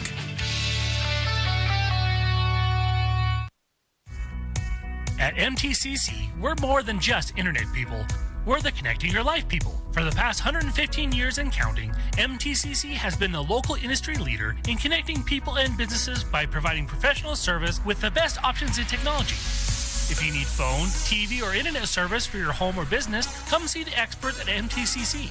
Call or text us today at 435-835-2929.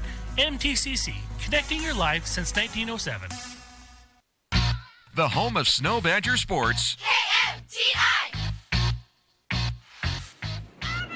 Welcome back to the Unidome in Cedar Falls, Iowa. Gary Chedester with you, bringing you the Game 1 Bowl. The Snow College Badgers trail it 24-3 to the Iowa Central Tritons.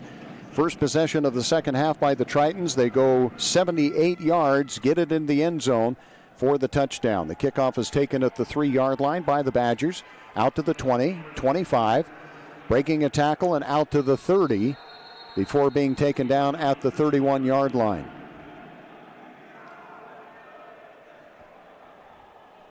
So the Badgers will have their first possession here of the second half. And will start at their own 31-yard line. We'll see if the offense has solved any of the problems that they faced in the first half. And the Badgers come out with an empty backfield, but I don't think they have enough players on the field. Now they do.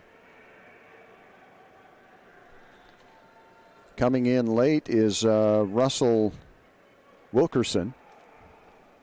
Badgers go with 3 wideouts to the left, 2 wideouts to the right. Donovan back to pass, has time, got a man open, but he skips it to Io Shotamide King. That'll bring up 2nd and 10.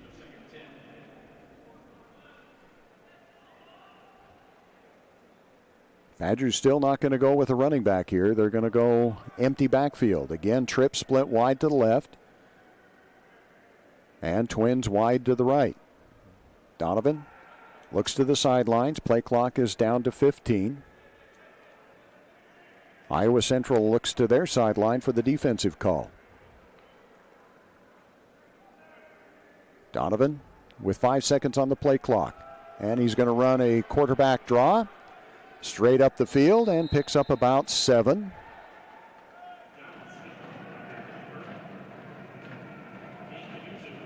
So Donovan picks up 7 yards on second down. It'll bring up 3rd and 3. Carter split wide to the right, Wilson wide to the right, and Magruder wide to the right. Io Shatamide King to the left.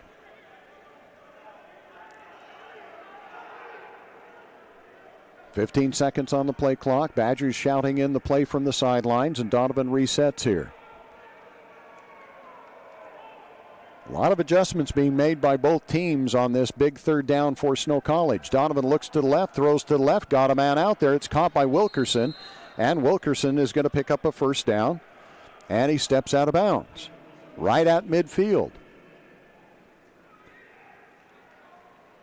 So the Badgers' first possession of the second half, and they get a 1st down. That's a good sign. Still empty backfield. Tripp split wide to the right. 2 wide to the left. That's Wilkerson and Shatamide King. To the right is Carter, Wilson, and Magruder. No tight end. 4-man rush for Iowa Western. Back to pass. Pass on a crossing route is caught by Wilson. Wilson looked like he was going to try to go out of bounds, but then he slid down right at the 40-yard line. They're going to mark him down at the 41, so just short of the 1st down.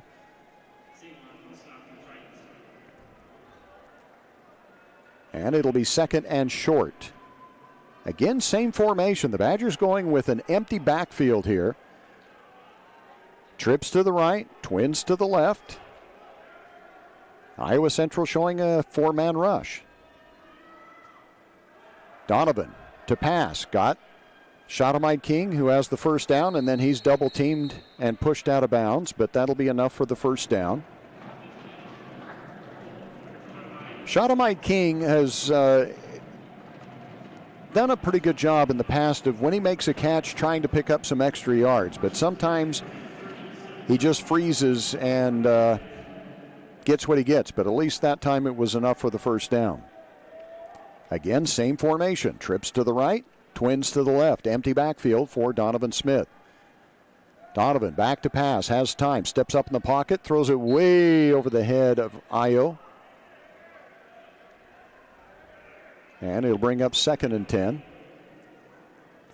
Iowa Central with some substitutions along that defensive line. Coming in is Joshua Ewan. 2nd and 10. Boy, nothing fancy here. Badgers, again, same formation. They're just lining up with trips to the right, Twins to the left. Ball on the near hash mark. Donovan Smith over the middle. Ball is tipped at the line of scrimmage. Incomplete. So the Badgers have picked up 2 1st downs on this drive that started at their own 31-yard line. Now they're in danger of stalling out here at the 37. I don't know how much you would pick up with a punt here, so I'm thinking Coach Erickson is thinking 4-down territory here, so maybe pick up a chunk of it here and make 4th down not so difficult to go for. Badgers finally switch the lineup, and they go with trips to the left now and Twins to the right. On a 3rd and 10 from the 37-yard line. Man in motion. And Iowa Central saying the Badgers flinched. And with the whistles being blown the way they are, I think that is the call. False start against the Badgers. So instead of 3rd and 10, it's going to be 3rd and 15. Again, you got to be thinking pick up at least half of it here maybe. Try to get half of it and leave yourself a 4th and at least, somewhere in the neighborhood of 5 to 7 yards, because you don't gain a whole lot by punting here. Wilkerson in motion from left to right. Donovan back to pass, has an eternity to throw. Ball tipped at the line of scrimmage. Incomplete. Great job by Isaiah Bruce, who went up high and got his hands on that. So it's going to be 4th and 15. And the Badgers are not going to punt it away here. Wilkerson and Io Shatamide King come to the near side. On the far side, Amir Magruder. Now in motion is Wilkerson again from left to right. Donovan back to pass. Steps up in the pocket. Under some pressure, and he's going to be sacked.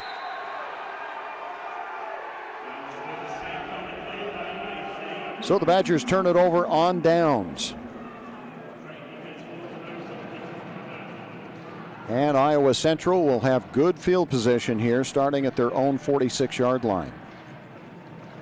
They just got a touchdown on the board on their first possession of the game.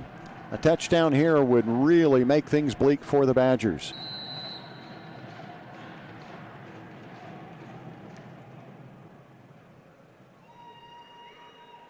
Silverstein comes out with Spencer Zinn in the backfield. Have not seen Sanders, which is really strange.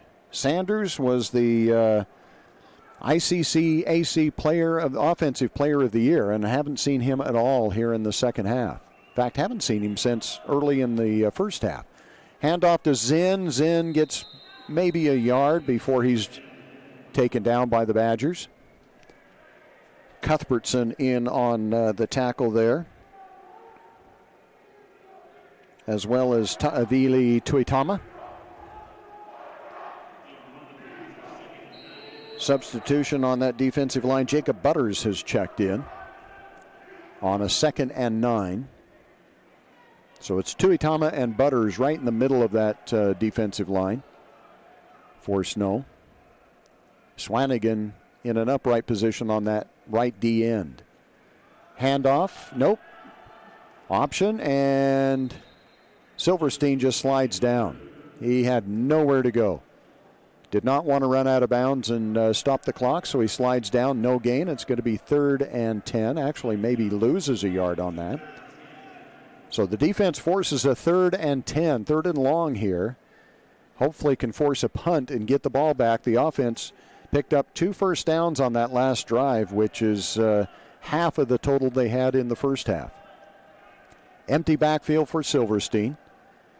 Man in motion. They got 3 wideouts to the left. Silverstein back to pass. Badgers with only a 3-man rush. Silverstein's going to run for it. He's got the first down and goes out of bounds at the 39-yard line. Nice job by Silverstein to recognize the Badgers had their backs turned downfield and the pressure came, and he just turned and run it upfield for a gain and picks up the first down.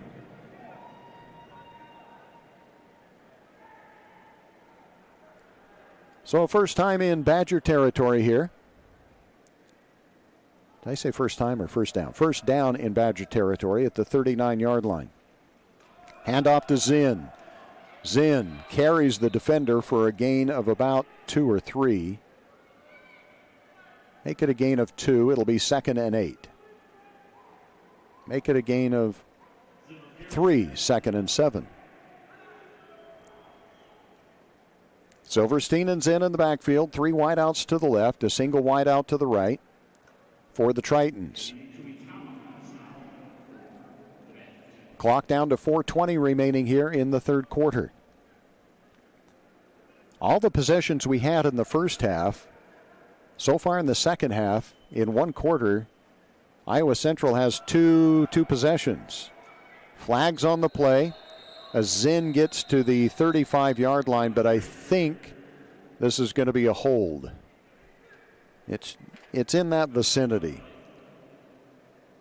Solomone Langi with the pressure right up the middle.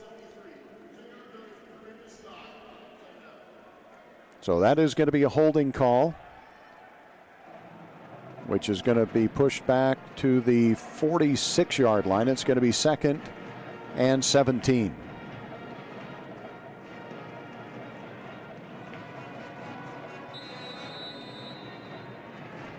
That starts the clock back up with 4 minutes and 3 seconds remaining, third quarter. Zinn in motion, empty backfield for Silverstein. Silverstein under pressure, wants to run. And at the last second, he tries to pass it, but it's right at the feet of the intended receiver. And Sturzer with the hit. But it'll bring up 3rd and long, 3rd and 17. Badgers with a substitution. They bring in an extra linebacker, Demarion Holloway. And going out was Longy. 3 minutes, 50 seconds remaining. Third quarter. Empty backfield for the quarterback Silverstein. 3 wideouts to the right. Now one of those wideouts moves over to the left. Silverstein passes to the motion man. It's incomplete. Flag on the play. But the pass is incomplete. It's going to bring up a 4th down. I think the penalty again is going to go against Iowa Central, but I'm not 100% sure, but I think. And I think the Badgers will probably decline that and force a punt. Here comes the call from the official. Illegal chop block against Iowa Central, so they decline that. The Badgers do, and force a 4th down from the 46-yard line. So the Badger defense does its job. They give up 1 first down, and now a punting situation. And it's going to be Miller to do the punting duties, who also plays some offense and is their big key linebacker. Snap is good. Miller with a short kick, angling it towards the sidelines, and takes a bounce out of bounds. So the Badger defense on this second possession here of the second possession of the second half, bend a little bit, but they force a punt to give the ball back to the offense, who trails 24-3.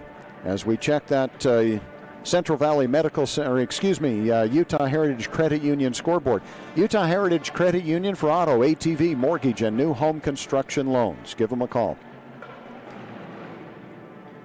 Badgers have yet to get into that Mountain America Credit Union end zone.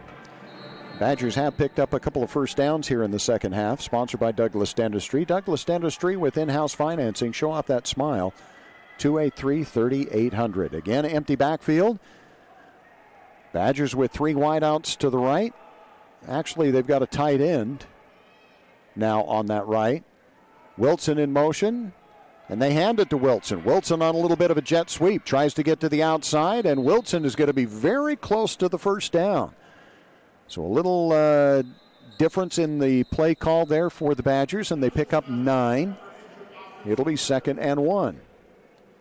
We do have an offensive lineman down. Now he gets up. That's Romeo for the Badgers. Romeo Tuimalu. I apologize, Romeo. Badgers are not going to take a timeout. So, not a Central Valley Medical Center timeout, but they do take a timeout to get him off the field, which he does. So we're still going to call it a Central Valley Medical Center timeout. Having chronic knee pain from a worn-out knee? Check out the new ROSA knee robotic technology. Available at CVMC. Call 435-623-3200. 3 minutes, 26 seconds remaining in the third quarter. Badgers 2nd and short. Again, empty backfield. The Badgers have not had a running back on the field in the second half. This is their second possession.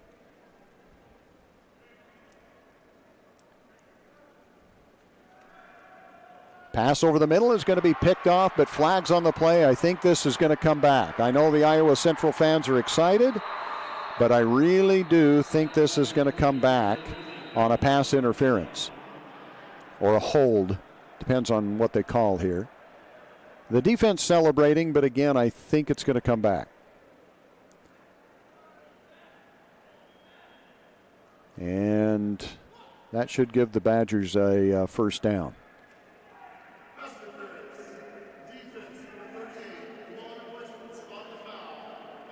No, we don't place it at the spot of the foul in this.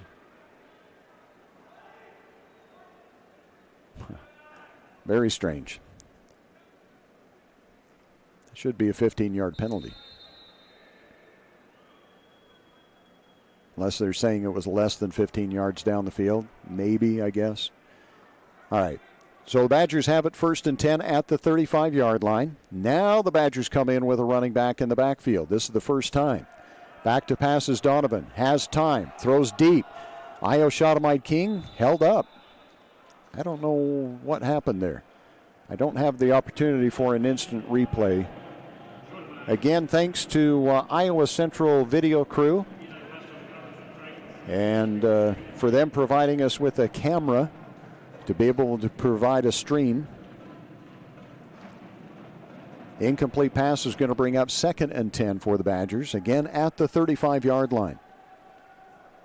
And now back to the empty backfield once again. Trips to the right, twins to the left for Donovan Smith. Iowa Central now going with 3 down linemen. They do bring a blitz. Pass is going to be to the sidelines and caught by Wilkerson. Wilkerson to the 40-yard line, so a gain of 5. It'll bring up 3rd and 5.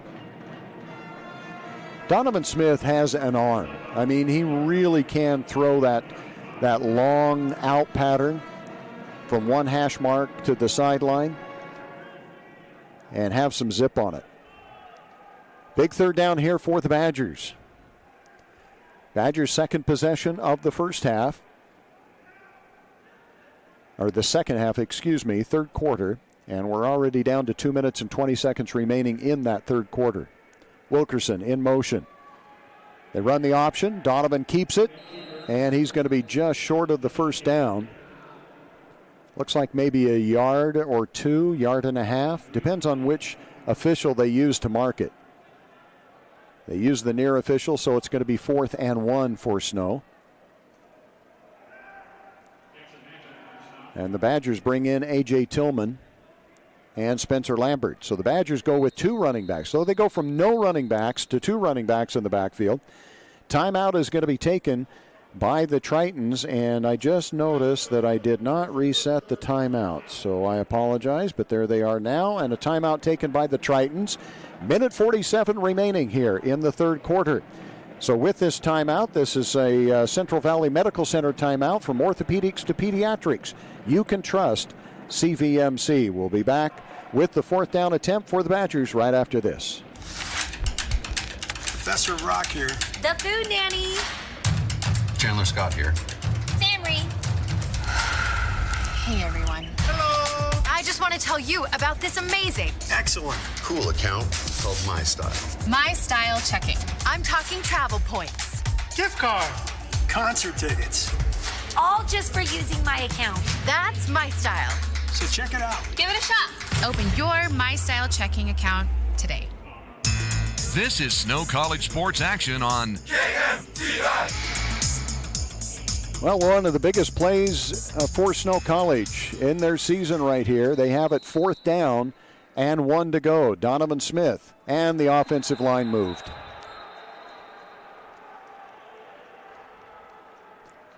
Well, 4th and 1 goes to 4th and 6. Just when you think the bullets are out of the gun and the gun is empty, the Badgers shoot themselves in the foot. Well, the Badgers changed the personnel, and some of the offensive linemen thought it was going to be a punt, so they started off. Now they come back, but the Badgers go back to the empty backfield. This is really pretty much do or die here because if you give the ball to Iowa Central deep in, well, not deep, but in your own territory. But Badgers are going to pick up a 1st down here. Trips to the right, twins to the left. Donovan Smith back to pass, a late blitz. Donovan works out of the pocket, throws downfield, tipped away at the last second. That ball just hung a little bit too much in the air. Carter tried to make the catch on the sidelines. I think the only thing that he could have done maybe better is turn upfield and catch it quicker. But the Badgers turn it over on downs for the 2nd time in the 2nd half. So Iowa Central takes over at their own 46 on their 2nd possession. Now they take over at the Snow 39-yard line. Can the Badger defense hold again and force a punt here with 1:41 remaining in the 3rd quarter? Tritons 24, Snow College Badgers 3. As we check that Utah Heritage Credit Union scoreboard. Silverstein at quarterback. Sends a man in motion, empty backfield. He's going to keep it himself, trying to get out to the right. Finds an opening. taken out of bounds, but that's going to be enough for a first down. So nice job by Silverstein. Silverstein has run for a touchdown and passed for 2 touchdowns. And Iowa Central at the 24-yard line of Snow College. And for the first time, they go with 2 running backs in back. Not the first time, but very rarely have they had 2 running backs. Now they send him in motion. Handoff is going to go to Jalen Washington. And Washington is going to pick up about a yard is all. It'll be 2nd and 9.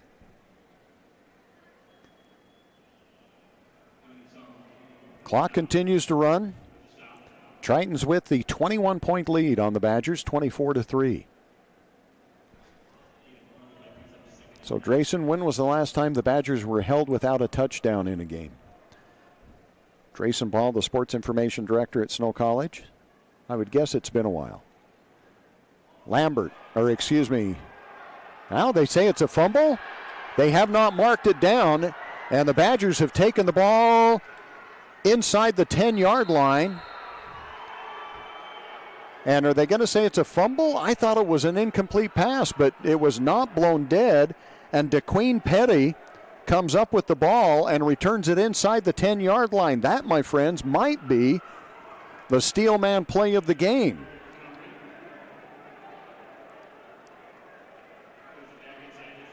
DeQueen Petty gets the Badgers the ball inside the 10-yard line at the 9 with 28 seconds remaining in the third quarter. Badgers out quickly trying to capitalize on this.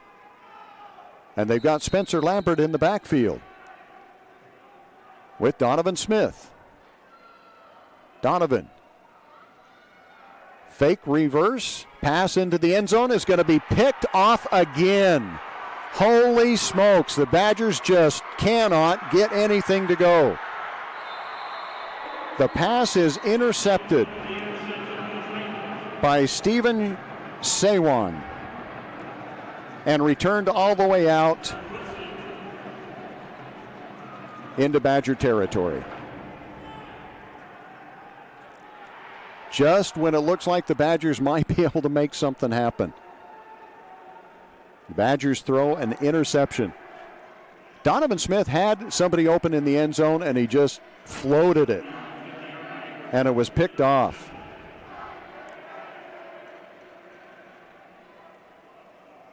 And so Iowa Central will have the ball at the 50-yard line. And Iowa Central doing some chanting over at the Badgers. Pass is going to be on the flats. That pass is caught and then fumbled, and I think Iowa Central came up with the recovery. No, now they're saying incomplete.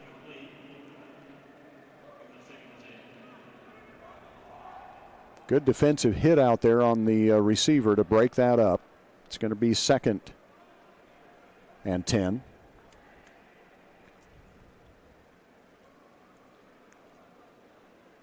At the 50-yard line.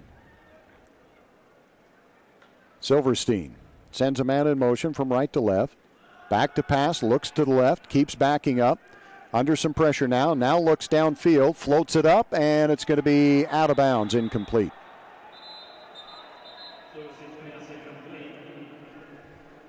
Good coverage out there by Fordham Parks for the Badgers. But that pass just kind of kept floating towards the sidelines and went out of bounds. So it'll be 3rd and 10 from midfield. Badgers with some substitutions. Going out is Ta'avili Tuitama and also Ben Latte, And 3rd down here for Iowa Central, who goes with an empty backfield. Trip split wide to the right, twins to the left for Silverstein. Man in motion now. And Cuthbertson goes with the motion man. Back to pass is Silverstein. Throws deep over the middle. Incomplete. Over the head of the intended receiver. There was some contact, but not enough to throw the flag, so it's going to be a 4th down.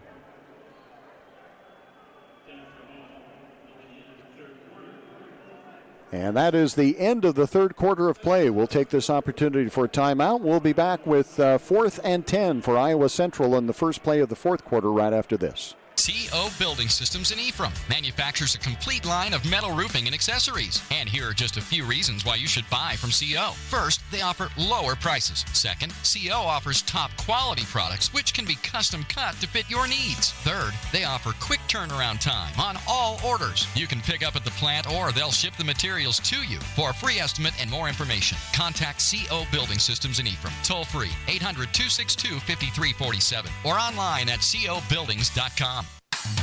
Sanpete Steel in Moroni was founded in 1994 and is one of the major steel construction companies in the Intermountain West, specializing in structural steel fabrication and erection. Sanpete Steel's impressive portfolio includes the Hale Theater in Sandy and structures on the campuses of the University of Utah, BYU, and UVU. Sanpete Steel in Moroni, where their motto is done right and on time, at 685 East Main in Moroni. Call 800-261-1026, 800-261-1026, or sanpetesteel.com. Your connection for Snow College sports.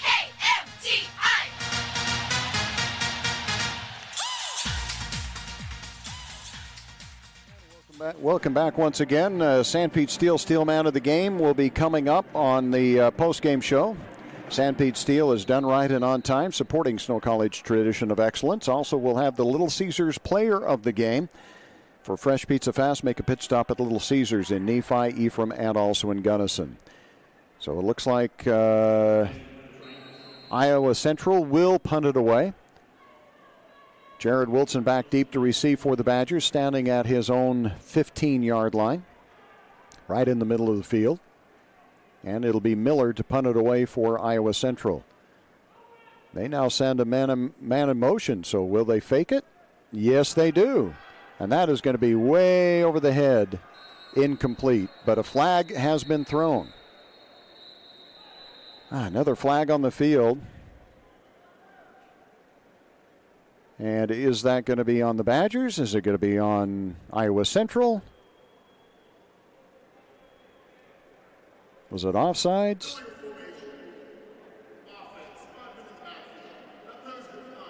Okay, so it is against Iowa Central, if you were able to hear that. And so the Badgers will decline that penalty, and they will take over at midfield. So good field position here for the Badgers. Not a bad decision, I don't think, by Iowa Central. I mean, the Badger offense has literally not been able to do anything at all. And you've got a 21-point lead. You could probably ice it if you picked up that first down. Pass is going to be low, intended for Carter, incomplete. And Donovan has come out. The Badgers come out on this possession with Cayman Best at quarterback. Best looking to the sidelines.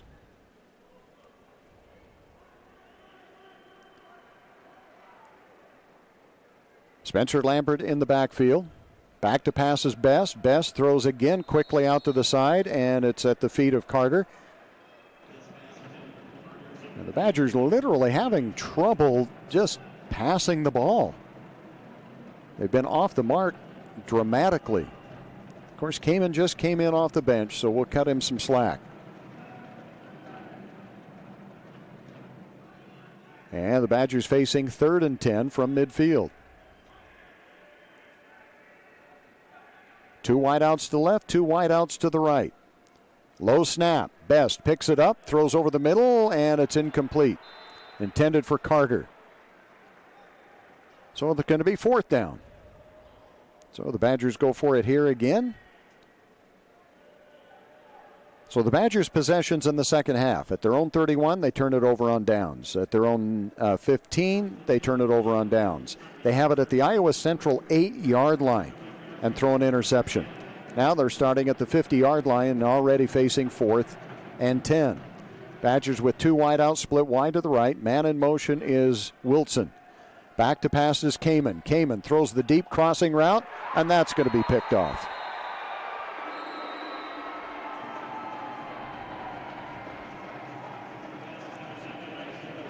So the Badgers 3 interceptions in this game. 2 times they've turned it over on downs. Actually, 3 interceptions. Did I say 2? 3 interceptions. The only good news is that pass was deep enough that it was almost as good as a punt.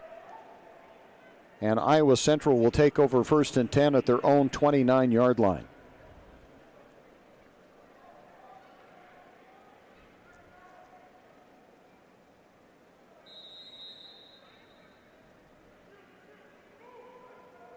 So Iowa Central with the ball at their own 29-yard line.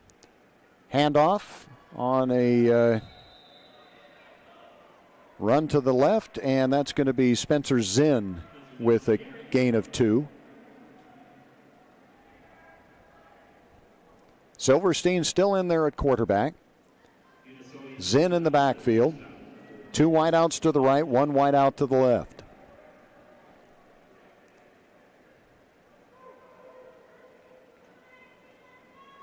Handoff straight ahead, Zinn. Zinn trying to get to the outside. Good job right up the middle that time for the defense, Longy, who really kind of broke that play up a little bit. That's going to be a loss of 1 and bring up 3rd and 9. Swanigan is going to switch from the right side of the formation to the left. 3rd and 9 for Iowa Central.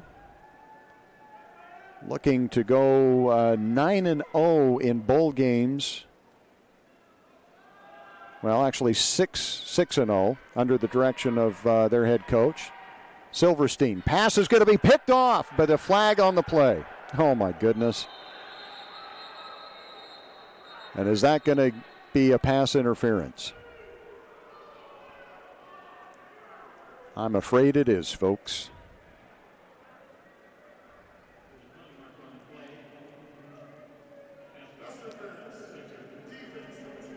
Yep. So the Badgers thought they had a turnover.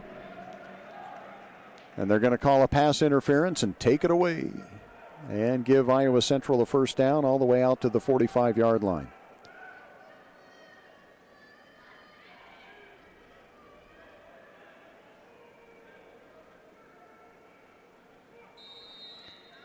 First and 10, 45-yard line for Iowa Central, the Tritons. Play action, pass, touchdown. 10, 5, touchdown. Harold Trainer the 4th. So a 55-yard touchdown play right after a pass interference had given Iowa Central the 1st down.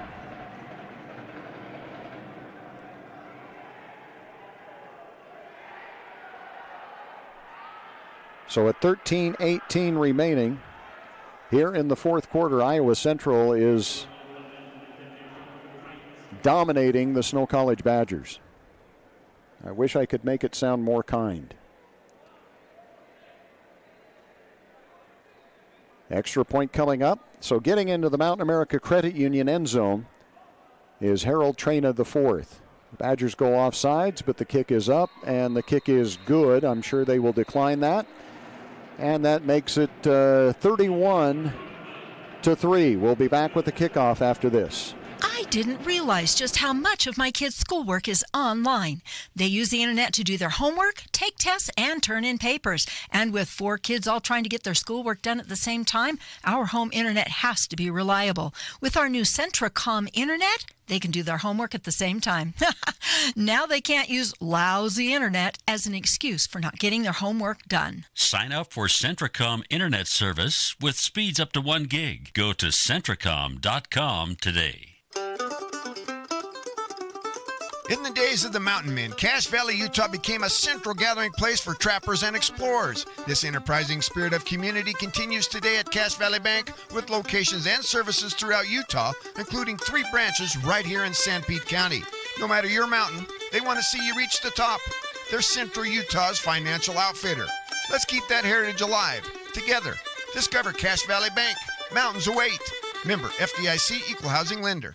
I'm John Sorensen. I'm a general surgeon here at Central Valley Medical Center in Nephi. For the last 29 years, I've been involved in the U.S. Army Medical Corps and deployed 4 times in the last 15 years. When I got back, I decided I wanted to work in a smaller community and take care of patients. Nephi fits that bill very nicely. The people are wonderful. I think all of my experiences have contributed to making me a better physician. I'm interested in continuing to improve myself and my skills here in Nephi.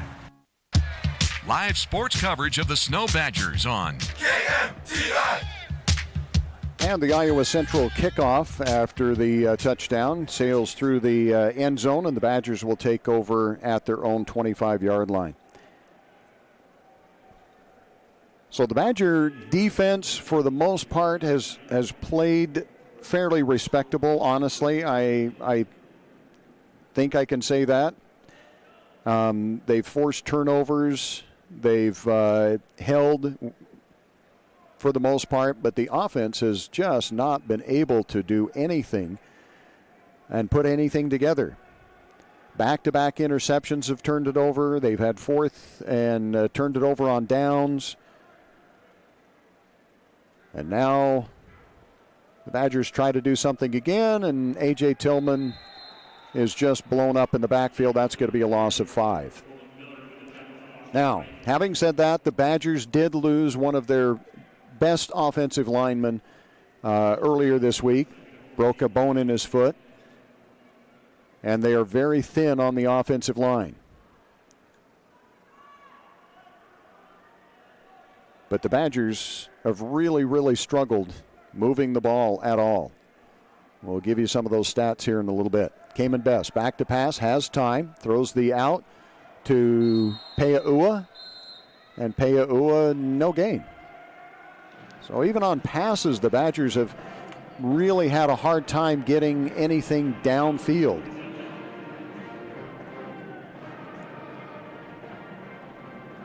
.75 receiving yards for the Badgers.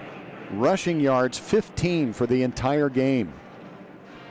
15 rushing yards.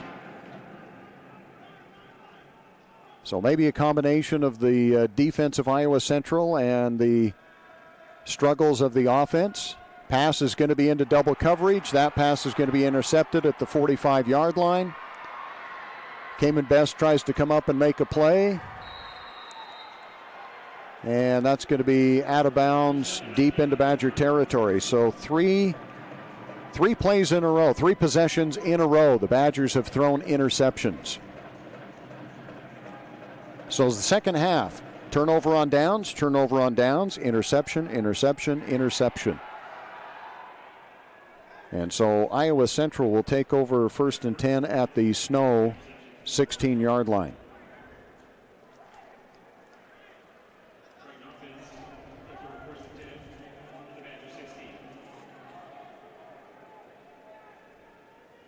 Jesse Montalto, undefeated as a head coach in bowl games. That is impressive.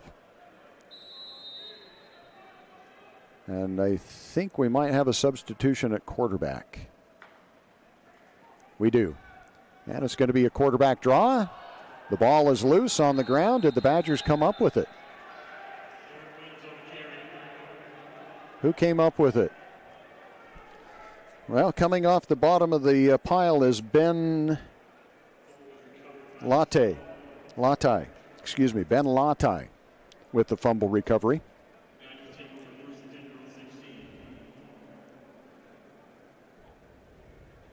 So Logan Williams came in at quarterback, redshirt sophomore from Iowa Central, and he fumbles it, gives it right back to the Badgers, who have it at their own 16-yard line. So a loss of 9 yards on the interception for Snow College.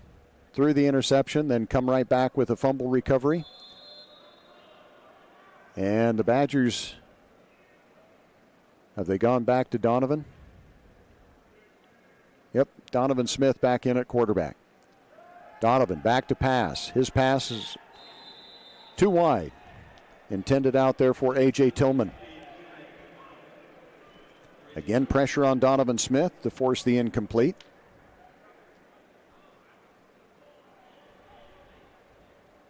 31-3 with 11:44 remaining. The Tritons looking to go 6 in a row in the Game 1 Bowl here in Cedar Falls, Iowa. A.J. Tillman, Donovan Smith in the backfield. Donovan back to pass.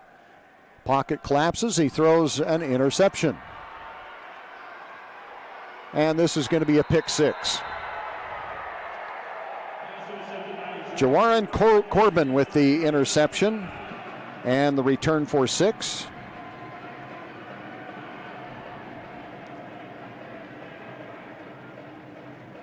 Extra point coming up. The Game 1 Bowl has a history of being close, but that is all changing today.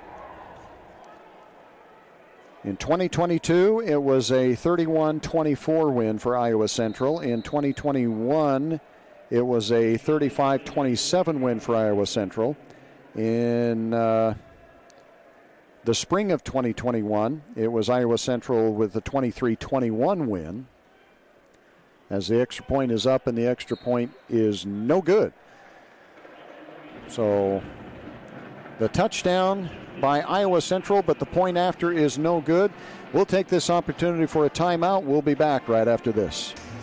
I thought there was only one way to do college. I knew I needed training to set me up for a great career, but I didn't have 4 years. Snow helped me discover that college doesn't have to be about sitting in classes, counting down the hours. They showed me a way to get the edge I needed, and fast. The best part was with their low-cost programs and tuition assistance, I didn't have to go into debt. I was able to earn my certificate and start working right away. Snow College. This is college. In life, we all need a strong support team, in sports and in day-to-day life. We have a trusted, strong support team at Intermountain Stampede Valley Hospital. For up-to-date healthcare tips and guidelines, join our Facebook page and go to our website. From our physicians to our nursing staff, our technicians, and other specialized healthcare professionals, our team is ready to provide the best quality care for our friends, neighbors, and local athletes in Sanpete County. Intermountain Stampede Valley Hospital, keeping quality healthcare close to home. The station for Snow College sports. KMTI. Welcome back to the Unidome in Cedar Falls, Iowa. Snow College Badgers trailing at 37-3. Yes, you heard that correctly. As we check the Utah Heritage Credit Union scoreboard. Utah Heritage Credit Union for auto, ATV, mortgage, and new home construction loans. And Iowa Central to kick it off to the Badgers. This kick is going to be taken at the 4-yard line by Spencer Lambert. Lambert to the 20. The 25 spins and taken out of bounds near the 30, but flags on the play. And what looked like a possible good return for the Badgers will be erased and pushed backwards. I think you've got to go back a long time to find a game in which the Badgers, number one, did not score a touchdown, but more that were not in it. And quite frankly, this one is out of hand. The Badgers trail by 34 points. Badgers haven't lost a game like that for a long time. So the Badgers take over 1st and 10 at their own. Where are they marking it? The 8 or the 9? The 9-yard line. And 5 turnovers for the Badgers in this game. Donovan Smith in at quarterback. Handoff goes to Lambert, and Lambert's going to pick up 5 yards. But we'll take a look at the stats on the post game. But it is all in favor of Iowa Central. 2nd and 5. Badgers have Iowa Central trying to figure out defensively what they're doing, but still they're able to make the stop after a gain of 3. So even when you have Iowa Central not sure where they're going to be or anything, I mean, the linebackers were pointing, they were not set, and Badgers still only able to pick up 3 yards on that kind of a play. Full backfield, Donovan Smith. Badgers are just going to keep running the ball here. And they do not pick up the first down, or it's going to be very close. Where is the forward momentum for Spencer Lambert? Are they going to give it to him? Yes, they do. That is the first down for the Badgers since they picked up a first down and a penalty 5 possessions ago. 1st and 10 at the 19. Donovan hands it off. Lambert again. Lambert finds a little bit of a hole and gains 1 yard.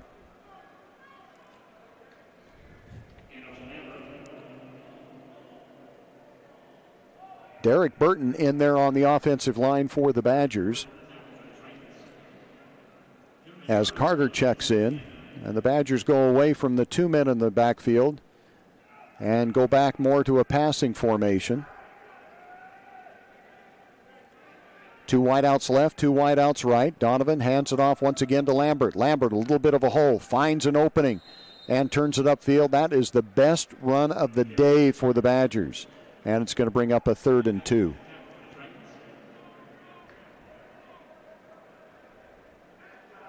And we'll check that in just a second here. Badgers going on 3rd down. Handoff Lambert again. Lambert trying to get that first down.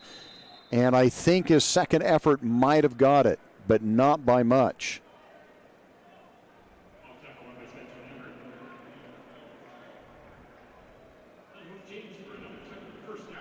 Yep, give the Badgers another first down. That moves the chains. This drive started at their own 9-yard line, and they're now out to the 29-yard line. So they picked up 2 first downs and picked up 20 yards. Exactly. That doesn't happen often. Lambert covering the ball up, making sure he doesn't lose it, and picks up 6 yards. Or nope, that's AJ. Nope, it is Lambert. Excuse me. I second-guessed myself. Lambert to the 36-yard line, 2nd and short.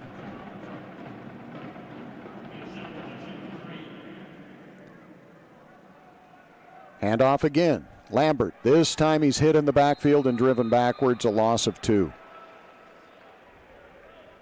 So the Badgers had been moving the ball with the run, and now Lambert ends up getting driven back.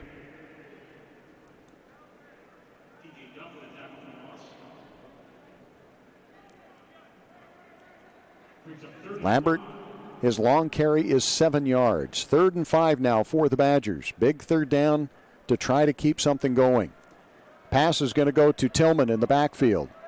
Tillman fights forward and gets to the 37-yard line. It's going to be short of the first down. And the Badgers going to go for it here on 4th. Yes. And Lambert checks in. So it's Lambert and Tillman in the backfield. 4th and 2 with 7:16 remaining. 2 wideouts split wide to the right. Handoff goes straight ahead, and I don't think he got it. So the Badgers turn it over on downs. They started at their own 9-yard line. They pick up 2 first downs and end up turning it over on 4th down. So Iowa Central with good field position here, starting at the Snow College 38-yard line.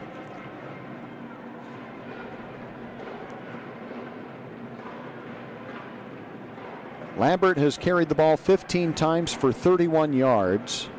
Well, he's gained 31. He's also lost. The net is 23, his long of 7. The longest running play for the Badgers on the day is 9 yards by Jared Wilson.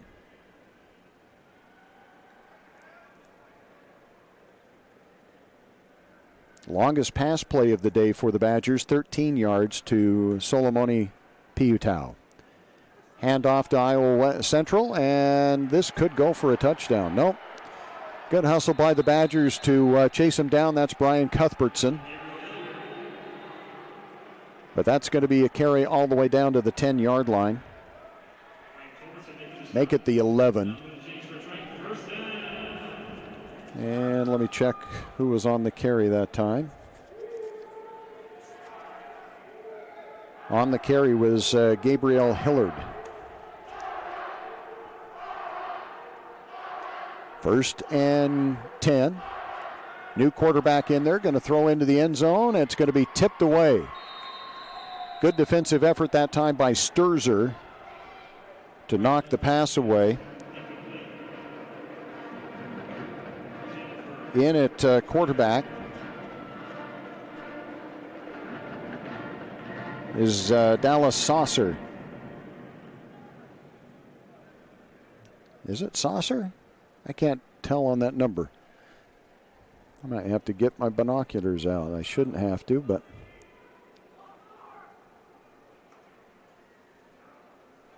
handoff, trying to get to the outside, slipping and going down after a gain of a couple.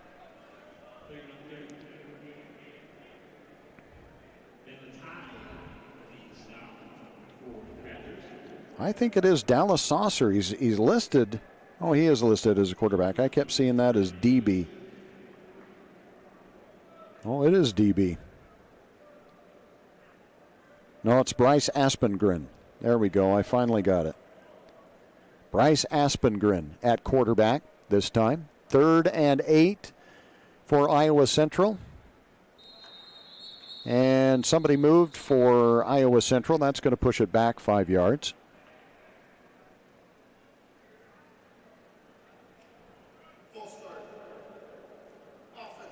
So it's going to be 3rd and 13 from the 14-yard line. So technically, Iowa Central can get a first down here without getting the touchdown.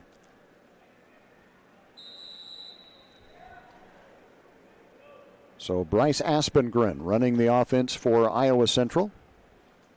Back to pass, looks, throws the fade, incomplete, flags on the play, pass interference.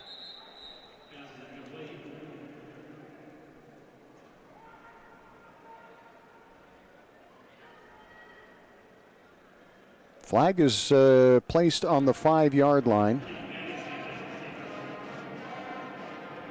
And it is going to be pass interference on Snow College. So they'll park it on the 5-yard line and give them a first down.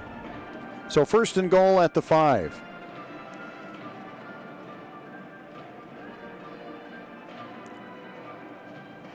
(37-3) as we check that Utah Heritage Credit Union scoreboard. Aspengren hands it off straight ahead. Touchdown. Getting into the end zone is Anthony Eaton.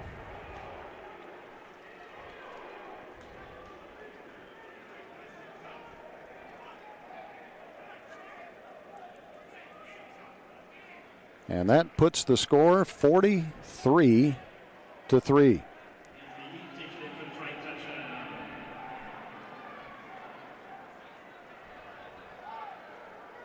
I had missed an extra point somewhere. I apologize. 43-3 and the extra point coming up. 5 minutes, 28 seconds remaining. And the extra point is up, and the extra point is good. That makes the score 44-3. We'll be back with the kickoff in 60 seconds.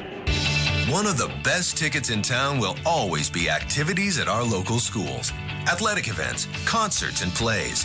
You can always count on an enjoyable time. Our children are the future. Let's give them all the encouragement we can. Go to a game, hear a concert, see a play. Utah Heritage Credit Union. Together we grow. Federally insured by NCUA. Online at utahheritagecu.org. At MTCC, we're more than just internet people. We're the connecting your life people. For the past 115 years and counting, MTCC has been the local industry leader in connecting people and businesses by providing professional service with the best options in technology. If you need phone, TV, or internet service for your home or business, come see the experts at MTCC. Call or text us today at 435-835-2929. MTCC, connecting your life since 1907. The station for Snow College sports. KMTI. 5 minutes and 28 seconds remaining in the Game 1 Bowl in the Unidome in Cedar Falls, Iowa. That kick goes out of bounds, and the Badgers will start 1st and 10 at their own 35-yard line.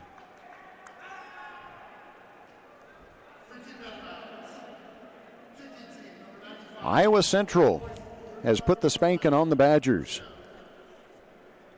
44-3. Badgers led this game at one time 3-0. Since then, 44 straight points by Iowa Central. Badgers have struggled even to get first downs and to get positive yards. So in the game, the Badgers 9 first downs, Iowa Central 25. The Badgers 24 rushing attempts for 41 yards, averaging 1.7 yards per carry. Donovan Smith back out there. Pass is going to be out in the flats to Jared Wilson. Wilson is brought down after a gain of 1. So Snow College averaging 1.7 yards per carry. The Badgers averaging just 4.9 yards per reception. And the Badgers have yet, well, I guess they are over 100 yards total offense, but well under any season averages. In fact, they're under half averages. 2nd and 9, Donovan back to pass. Deep down the sidelines, that's got to be a holding. There we go, pass interference. A little double move out there, and Carter was held. So that's going to give the Badgers a first down on the penalty.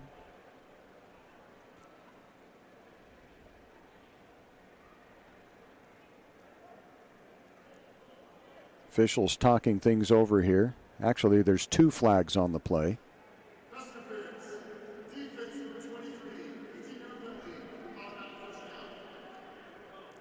So the Badgers get a first down out to the 50.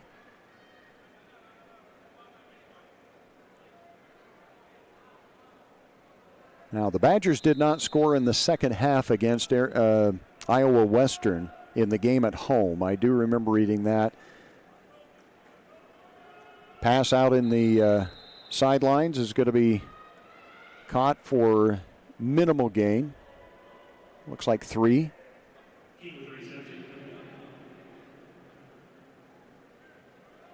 Solo Piutau with the catch there, I think it was. Or Shandon King. 2nd down and 7. Donovan back to pass again. A little bit of pressure, goes deep down the sidelines. Got a man out there. It's going to be tipped away at the last second. So when the Badgers receivers have gotten some opening, the passes just have not been in the right place to be able to make the catch. That one a little bit underthrown. And it allowed the defender to get back and tip it away. If that was led a little bit more for Magruder, Badgers would have had 6 points. But it'll bring up 3rd and 7.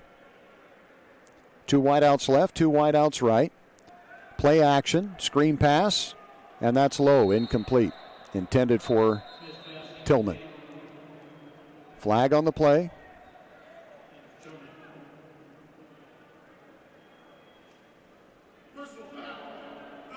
So roughing the passer is going to give the Badgers another first down.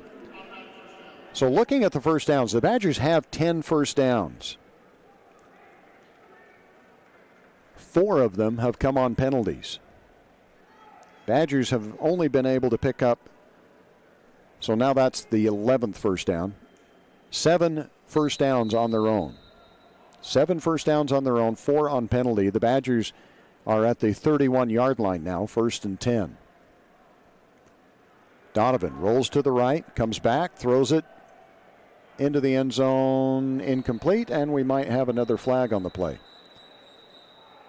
And I think we're going to have another pass interference. So Iowa Central has brought in a chance to get everybody into the game. That's basically what we're looking at here. All substitutions, 2nd string, 3rd string, anybody that's made the trip here is going to get into this game. But you can tell some of them have not had the experience, and that's where we're seeing the penalties. As the Badgers now trying to go deep.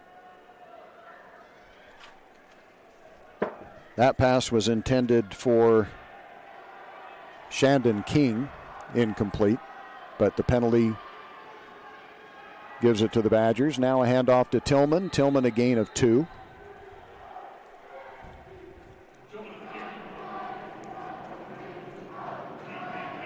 Badgers traveled pretty well. I mean, there's a pretty good Badger contingency here, but they've not had much to cheer about. Badgers trying to get into the end zone here.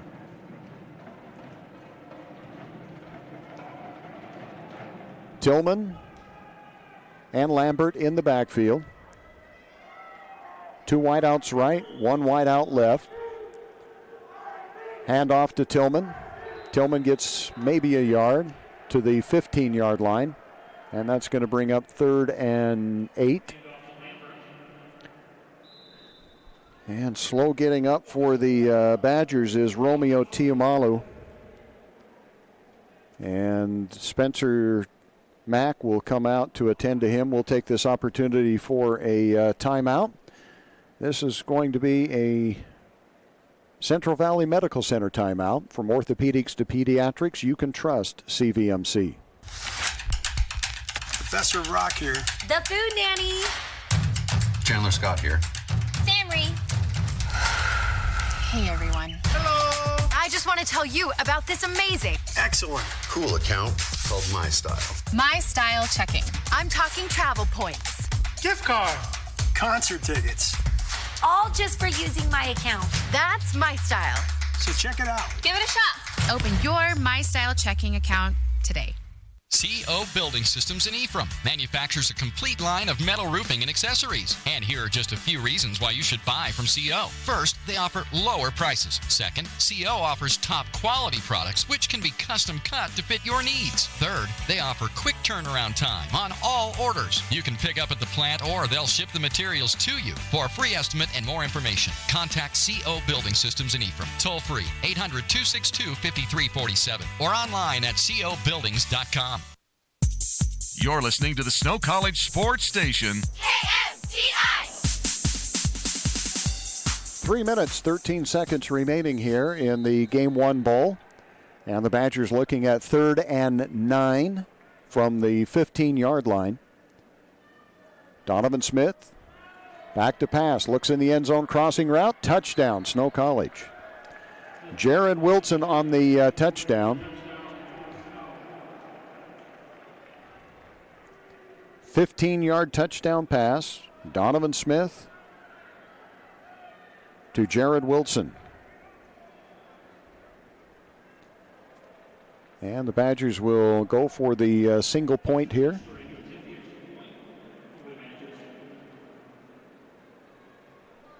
Casey Kiesler on to kick it through out of the hold of Max Barker.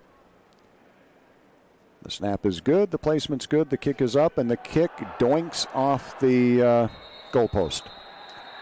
That is the epitome of the afternoon for Snow College. Just kind of how everything has gone today.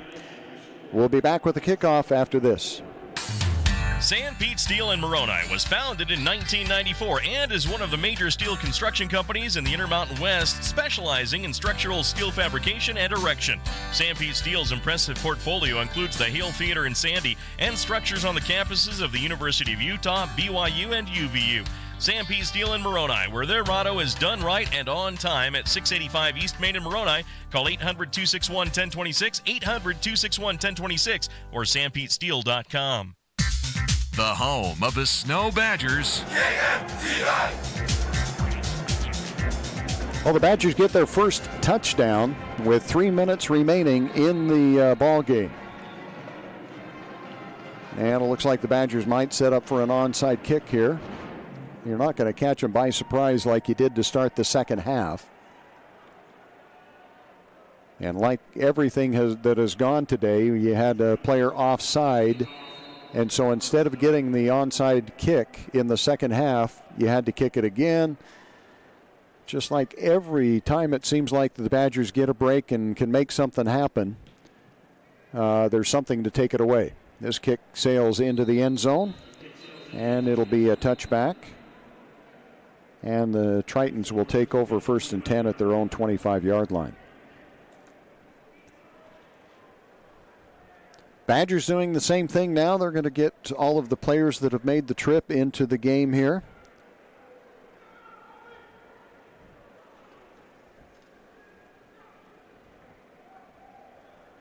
And I wish I could get you all of their names. And I'll do my best here with 3 minutes to go. Cameron Mamalis is checked in for the Badgers. Brooks Esplin on defense.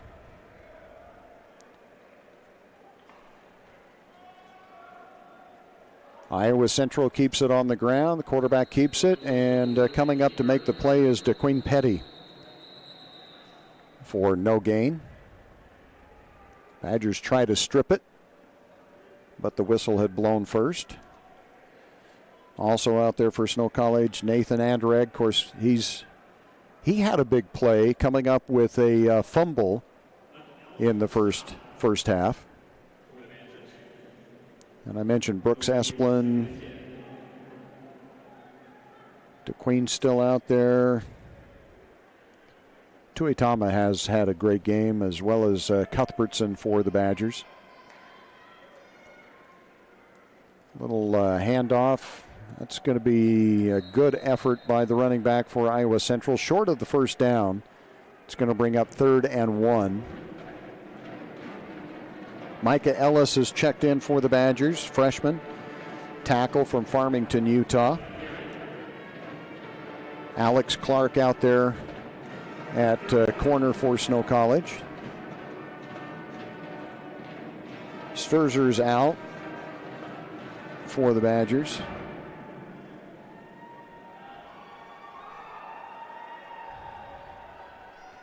So 3rd and 1.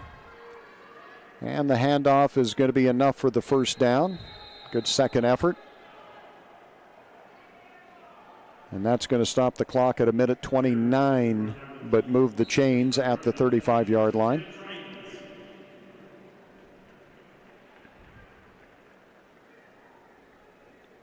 Trying to get everybody out there. I'm trying to see who Arlington Williams is now out there in the middle of the field for the Badgers.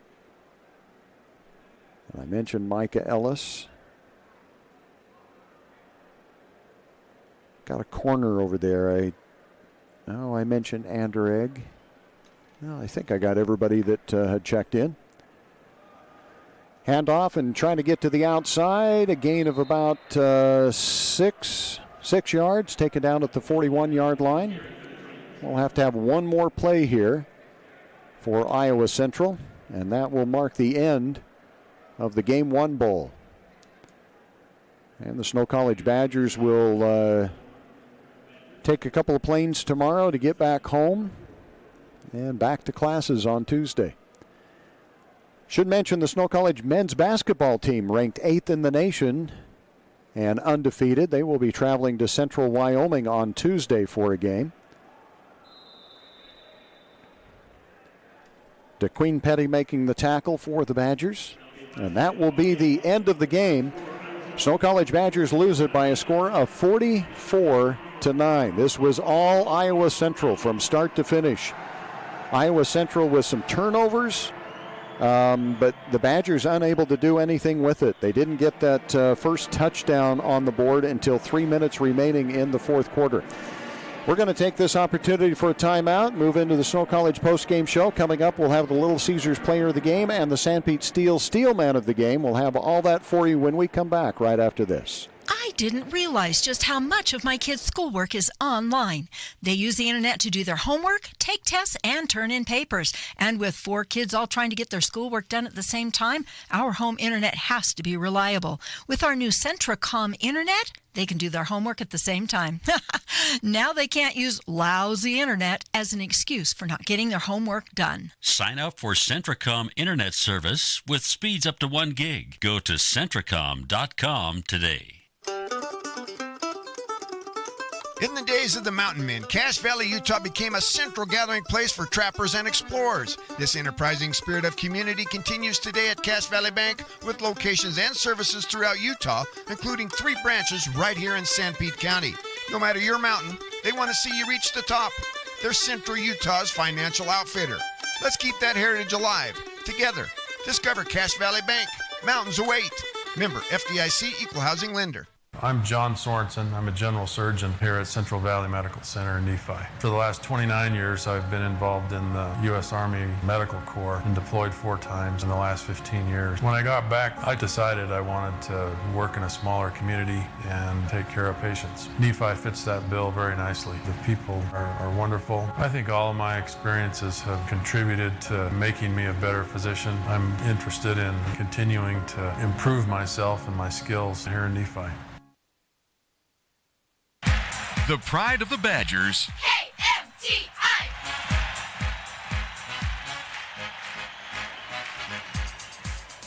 And welcome back once again to the Unidome in Cedar Falls, Iowa. Gary Chedester with you, bringing you the final here as the Snow College Badgers really struggled from start to finish. Never really looked as good as the Badgers normally do. They were very un-Badger-like, I guess, if I can put it that way.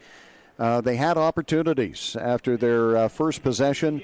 The defense holds, and the special teams comes up with a fumble, hands the offense the ball at the 16-yard line of Iowa Central. But then the Badgers throw the interception, and that is just kind of an indication of how things were going to go, I guess, for the rest of the day. The Badgers did get a 40-yard field goal in the game. They led 3-0, but from that point on, it was all Iowa Central. Often quick, they were able to move the ball on the Badgers. They were able to put the ball in the end zone. They got the touchdowns. The defense held. The offense looked about as bad as I've ever seen a Snow offense look. And I wish I could say it kinder, but it just did not look good for the Snow College Badgers, and that's indicative of the score on the scoreboard, 44-9. You've got to go back a long time for the Badgers to lose in this fashion in a ball game, let alone in a bowl game. So our steel man of the game, this might have been the hardest job that I had today, and that is picking a player of the game and a steel man of the game. But we really did have opportunities. I'm going to give our steel man of the game coming up with a key fumble recovery was Nathan Anderegg. We're going to give him the Sanpete Steel man of the game. Sanpete Steel done right and on time and have been supporting Snow College's tradition of excellence for a very long time. So Sanpete Steel man of the game is Nathan Anderegg. The player of the game, again, a very difficult decision here, and I don't think I mentioned his name as much as I probably should have, but I'm taking this straight off the stats, the decision. I decided to go with the defensive player here. It's going to be Fordham Parks. Fordham Parks came up with 6 tackles. He led the Badgers in tackles along with Brian Cuthbertson and Elijah Wilson, so argument could be made that maybe all 3 of those. I know we've given it before to Brian Cuthbertson, so Fordham Parks is going to get that, the player of the game, with 6 tackles. You've got to look pretty hard at any of the stats to come up with anything else that looks resembles anything worth giving that award to. Spencer Lambert led the team with rushing yards at 23. And that's not a slight on Spencer Lambert. The Badgers just had a hard time with making anything happen. And I think you credit that a lot to Iowa Central. I think you credit that maybe with some too much time off for the Snow College Badgers before this bowl game. But that is the final score, 44-9, the Tritons with the win over the Badgers. And our steel man of the game is Nathan Anderegg, and our player of the game is Fordham Parks. For Jeremy, back at the studio, thanks for coming in on a Sunday to be able to get us on the air. I appreciate that. And for all of Snow College, thanks for joining us on the postgame and for the season. It's time to be thinking about basketball, and we'll have those games for you coming up. I'm Gary Chedester. Have a pleasant weekend, everyone.